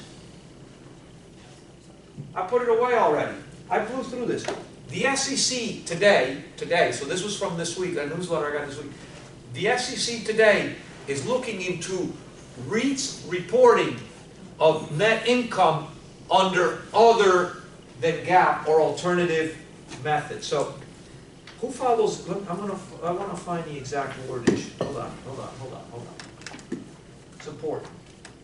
I mean, it's not important for your test, okay? Okay, it's just important to know. Okay, the SEC is still scrutinizing use of non-GAAP measures by REITs. What's a REIT? Investment trust. Okay, so we know what a REIT. What is NAREIT? It's the index of all the No, the NAREIT is the lobby for the REIT industry. It is the National Association. You should know that.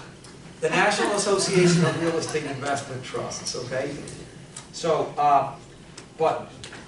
but we know what a REIT is. A REIT is a real estate investment trust. Maybe time will permit today. If not, it'll permit another in the next class to go over a little bit of what a REIT does or how a REIT functions. But REITs not REITs because publicly traded REITs, publicly traded companies whose securities trade in the public markets or in the public domain have an obligation under the Securities Act of 33 and 34 to report financial information. Every time they issue a security, they have to have an initial registration statement. Every quarter, they have to provide financial reports. Every year, they have to provide a financial report. We'll go through some of those reports. We'll go through a 10K, which is the annual report.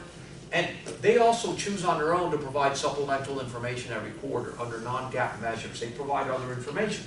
It gives us great insight into what's happening in some of these real estate markets. But it also doesn't follow GAAP measures. Now, here's what happens. Does anybody ever watch CNBC or Fox News or any of that stuff? So, like, every morning they always go like, Exxon beat on the top line, but they were short on the, or they always say, every day, what you hear all the time is adjusted earnings. Adjusted earnings. Okay, so adjusted earnings. So what does that mean? What does that mean, adjusted earnings? Earning that sometimes include stock option or whatever else that they have to adjust. No, well, okay. It has other stuff. Yeah. Does it mean like they report earnings and then they have to come back and re-report them because? No, so it's not a restatement. It's not that stuff like you have the revenue and you have the costs, but they have some specialty that you have to take into that. So I'm going to be a little bit more cynical, Jack. Okay, so in the old days when I was young, it used to be that under GAAP you report your earnings. Your earnings typically are reported from an operating perspective before unusual and infrequent items. Okay, and by definition, if items are unusual or infrequent, they're not part of your operations. Yes. Right? Okay. So what these people are taking is their operating item and then adding back a bunch of stuff that they say is not usual or frequent. Well, but if every quarter you have unusual and infrequent information, it's not so unusual and it's not so infrequent. And so what's happening is, and that's what you need to be very careful is, a lot of times people are saying, no, they're adjusting and they're ultimately, because they don't like them. They're trying to show something that they're not. And don't ever forget, when somebody's showing you something, they're selling you something. Okay? When you go to a bank and you look for a loan, are you going to give them like your worst case scenario? No. What are you giving them? The best. You're pie in the sky. Why? Because you want the maximum amount of money at the lowest possible rate. Right? If you're selling, you're renting apartments, what do you think of them? Like the one that's full of roaches? Or the one that's always clean? The one that's always clean. Then you put them in whichever one's available. Hopefully it has no roaches. Okay? But somebody's always selling you something. So people are selling you financial information. When the CEO of the company comes out on CNBC, what's he going to tell you? All the good stuff. Great. We're doing awesome. Well, you missed your earnings for the last 4 quarters. We believe we've turned the corner. You know? Okay? It's like, no, I mean, listen, that's his job, okay, or her job. That's their job, is to do that. But understand, people are always selling you stuff. So when people present numbers, they're trying to sell a story to you. Everybody's got a different motivation, but somebody's trying to sell you a story. And all this adjustment, and it's part of, so I'm jumping ahead with some of this stuff. REITs have net income. They're companies. Under GAAP, you have to report net income. What's net income? Net income, very subtly, is you've got revenues, you've got cost of sales, okay? You're going to have, I'm going to call them, your operating expenses are going to be sales, general, and administrative type expenses. You're going to get the EBIT, earnings for interest and taxes, okay? You're going to have interest, then you're going to get EBT, earnings before taxes, so you're going to get taxes, and you're going to get net income. Okay? Now, this is not the way, those of you in the program, you guys are working with operating revenues and, you know, what do you call this, like potential gross income, and you're dealing with operating expenses, and you're not working to net income, okay? Because you don't care about interest, you don't care about the capital stack, you don't care about taxes, because most real estate operations should be structured in a tax-efficient fashion at the entity level, okay? So, you're kind of looking, in fact, you're not even looking at EBIT. You're really looking at EBITDA, because you're going to take depreciation out of here, because NOI doesn't have depreciation, okay? But REITs don't report NOI because NOI is not a GAAP measure. A GAAP measure is EBIT, or EBT, or net income. So REITs report net income, but that doesn't mean anything to people, right? Why is net income not, so in the context of REITs, taxes don't apply, okay? So why is EBT not relevant? Because they don't pay tax. Because taxes don't apply, so. No, we're already above that. Why don't people? Because real estate companies, by definition, have a tremendous amount of depreciation expense, which is a non-cash item. And what do people care about? Care about cash flow, okay? And so the REITs have invented essentially a proxy for net income, which they call FFO, which is a measure of cash flow, which is, or should be, akin or similar, a proxy to NOI. Because what's FFO? What does FFO stand for?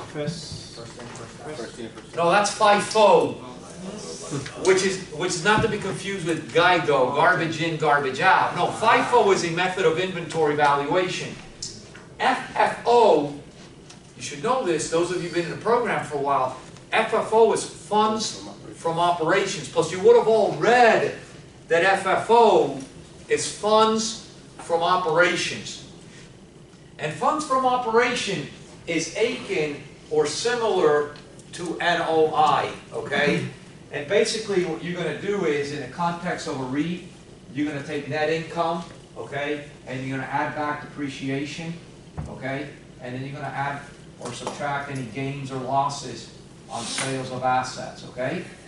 And that's going to give you FFO. And that's the measure that REITs use in the marketplace to value their businesses. So people are going to give you FFO multiples, not earnings per share multiples based on net income. They're going to talk about multiple of FFO. Okay? Now, they go one step further and they have something called AFFO. What's AFFO? It's easy. Adjusted funds from operations.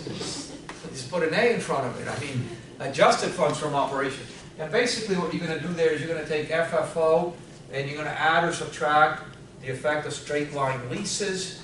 And you're going to say, what's that? Don't worry about that. We'll get that into another class.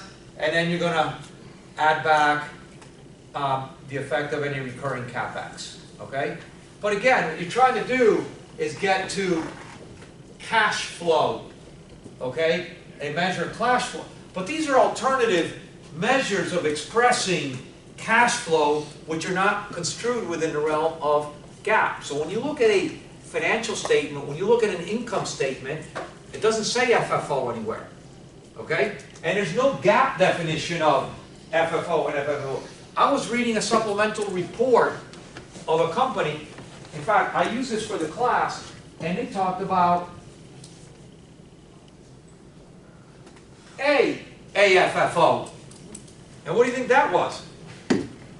It was adjusted funds from operations. So basically what's happening, and the reason the SEC is looking at it is people are trying to sell you something. Now, there may be legitimate reasons why to tell a prudent reader, a prudent investor, how to read your financial statements, you would want to create these things, okay? But ultimately, you need to understand what it is that somebody's trying to show you, okay? So, listen, FFO is not GAAP, but it's a pretty known, standard, understandable, and widely used measure within the real estate industry. AFFO is also one. Adjusted funds from operations is not. Okay? But the whole point is, is when you look at a financial statement, it talks to net income. A good REIT in their supplemental report will tell you what their FFO is, and they will do a reconciliation to get you from net income to FFO. And they're going to say, look, we're adding back so much in depreciation, so much in amortization, so much of gains or losses on sales of assets, okay? So you don't need to calculate this right now, but you need to understand that in the REIT world, in the real estate world, we talk about measures that you're not going to find on financial statements. So when you're doing credit analysis on a potential tenant, you're going to do a build-to-suit for sale to somebody. You're going to commit millions of dollars to build something for somebody. You're going to ask them for their financial statements. But it's not going to say NOI on it. It's not going to say FFO. It's going to say net income. So you need to understand what net income is. And then you need to relate it back to what you're more familiar to, using. Okay? So in real estate, we like to talk about NOI. That's great. But when we talk about NOI, we're totally ignoring the capital stack and the cost of capital related to an asset. And we need to understand that. When we talk about net income, we're definitely, with interest, and dividends, okay? You know, when we reconcile as shareholders' equity, we take net income and then look at distributions, dividends that are paid. So the financial statements try to holistically take a look at the capital stack and its impact on financial operations. NOI doesn't. Real estate reporting doesn't. There's a reason for it. People care about cash flow, but cash flow isn't everything in the world.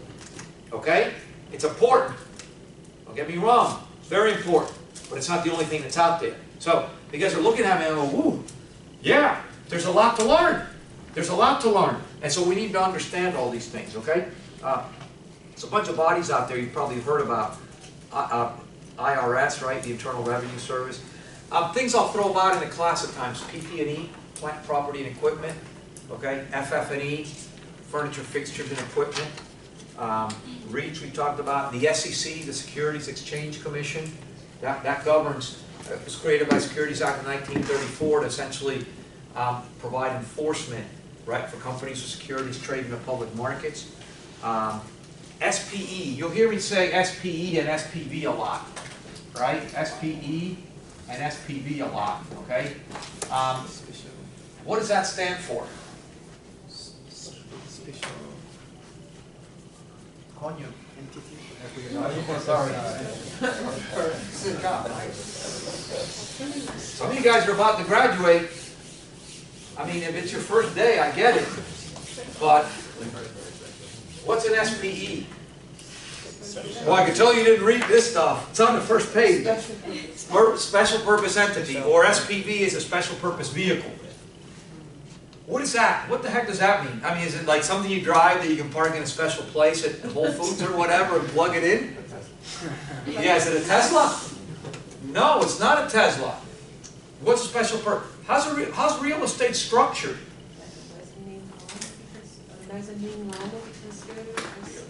No, a mezzanine loan is a loan. Okay, but it's a vehicle. No, it's not a vehicle. Okay. Now, when there is a mezzanine loan put in place, there may be an SPV that is part of the structure. But a mezzanine loan is a loan, is a loan is a financial transaction where someone essentially gives you the use of money, right?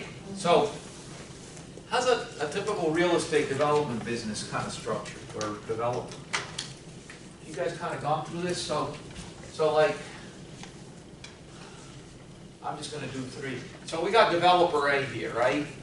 So what's typical, Styles would be a company that did something, and Styles would be like, Styles would actually have like 4 or 5 Butters, Cadena, typical merchant developer would have potentially 4 or 5 different subsidiaries working there. So depending, some might have a captive construction company, I mean maybe they do third-party work, they might have a brokerage operation. Right, so a construction company might only be a construction management firm, they may self-perform, definitely probably have some sort of brokerage operations, they probably have some sort of property management operation, they've got a development group, some might have a financial services where they're putting deals together and stuff, some might have consulting groups in here, but these things tend to be service businesses, okay? And typically what happens is when they develop stuff, the development is done outside the company. And it's owned by either the principals of the company or outside investors. Okay, and there's a reason for that, because in real estate, one of the things you want to do is you always want to have a firewall between all of your different assets. Okay, so if you're going to build an office tower in downtown Fort Lauderdale, and an apartment building in Kendall, and a warehouse in Jacksonville, right? What you want to do is you're going to want to create different vehicles or special purpose entities or special purpose vehicles to own each one. Why? Because if you got a problem with one of them, you want to, cut this off, and nothing else gets impacted. James, you had a question. Is that the equivalent to like forming an LLC to? So the form, the corporate form that a lot of these things take is, historically, these things took the form of partnerships, okay? And then with the whole legal evolution, most of these things now are structured as LLCs, where you'll have a managing member, and then you'll have you know, just members, okay? And typically what you also want to do is cut off any liability between the ownership group and the actual operating entity, okay? So that SPV, so you want to build an office building, you create a special purpose vehicle or entity, right, that buys the land. And that's the entity that then is going to contract with a bank and get a construction loan, okay? And contract with a construction company to do all the work. And contract with a development subsidiary at this level and pay them a fee to do this. And that's how they feed that animal, okay? And to your, I've got 2 questions, but let me finish here. And to your question, Oz, we haven't defined what mezzanine debt is yet, or a mezzanine loan, and we can talk about that a little bit too, but so a mezzanine loan is debt that is essentially unsecured, okay? And in a lot of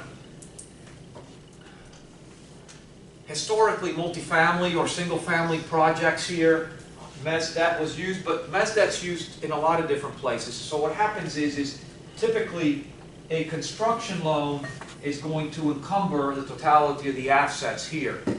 So a lender that comes in that's secondary, right, that's going to be subordinate to, is looking for some level of security. So what you'll do in this structure is, between the ownership group and this entity, you'll create an intermediary ownership level, okay?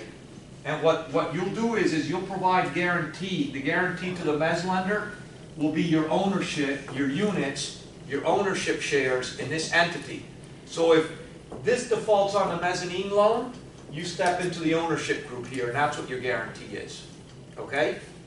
Now, this gets very complicated because, you know, you likely have a managing member LLC and then some sort of limited partner LLC, and then they come in and own this one. So these become paper monsters.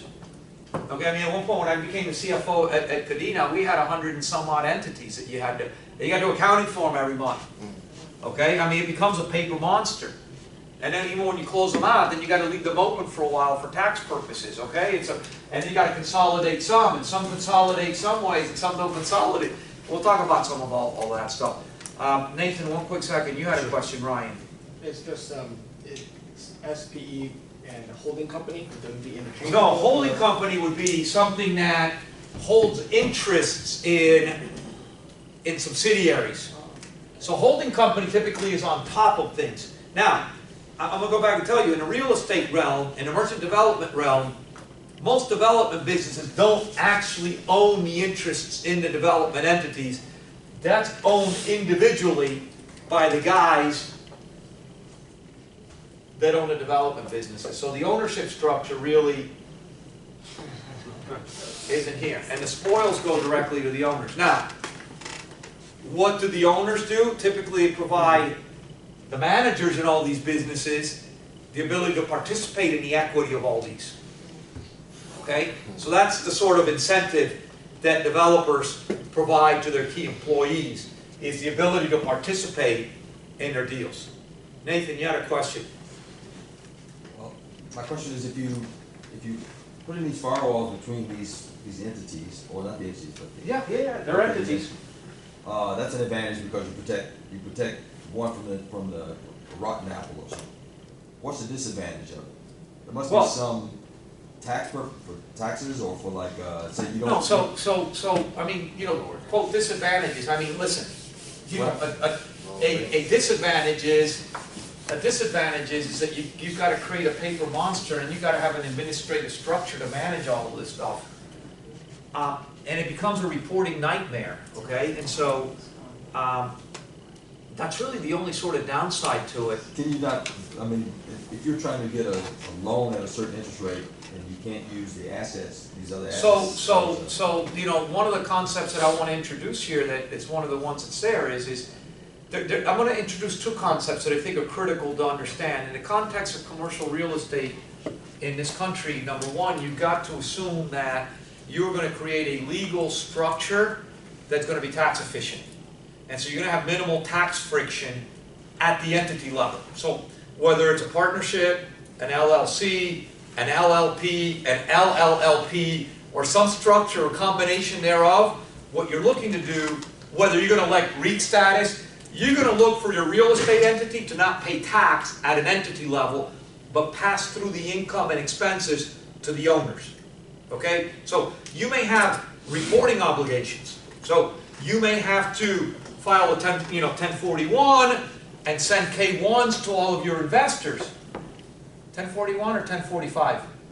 One's trust and one's partnership. Okay? All right. So whatever. You may have to file, you may have informational filing requirements, okay? But then you send a pro rata share of income and expenses to the partners. And they, on their individual or corporate tax return, then pay tax. So you eliminate double taxation. Okay? That's assumption number one. Assumption number two is probably the most important thing that you can ever learn about real estate in this country, and that is that real estate in this country should assume to be operated under a non-recourse debt basis.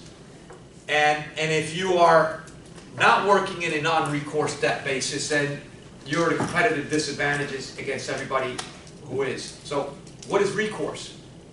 What is recourse debt? It's being sued? Well, okay, so I borrow money from Ryan, okay? And so the first thing that he can do, and I'm not an attorney here, so you can correct me if I'm wrong, he can have a security interest in an asset of mine, okay? I can give him that.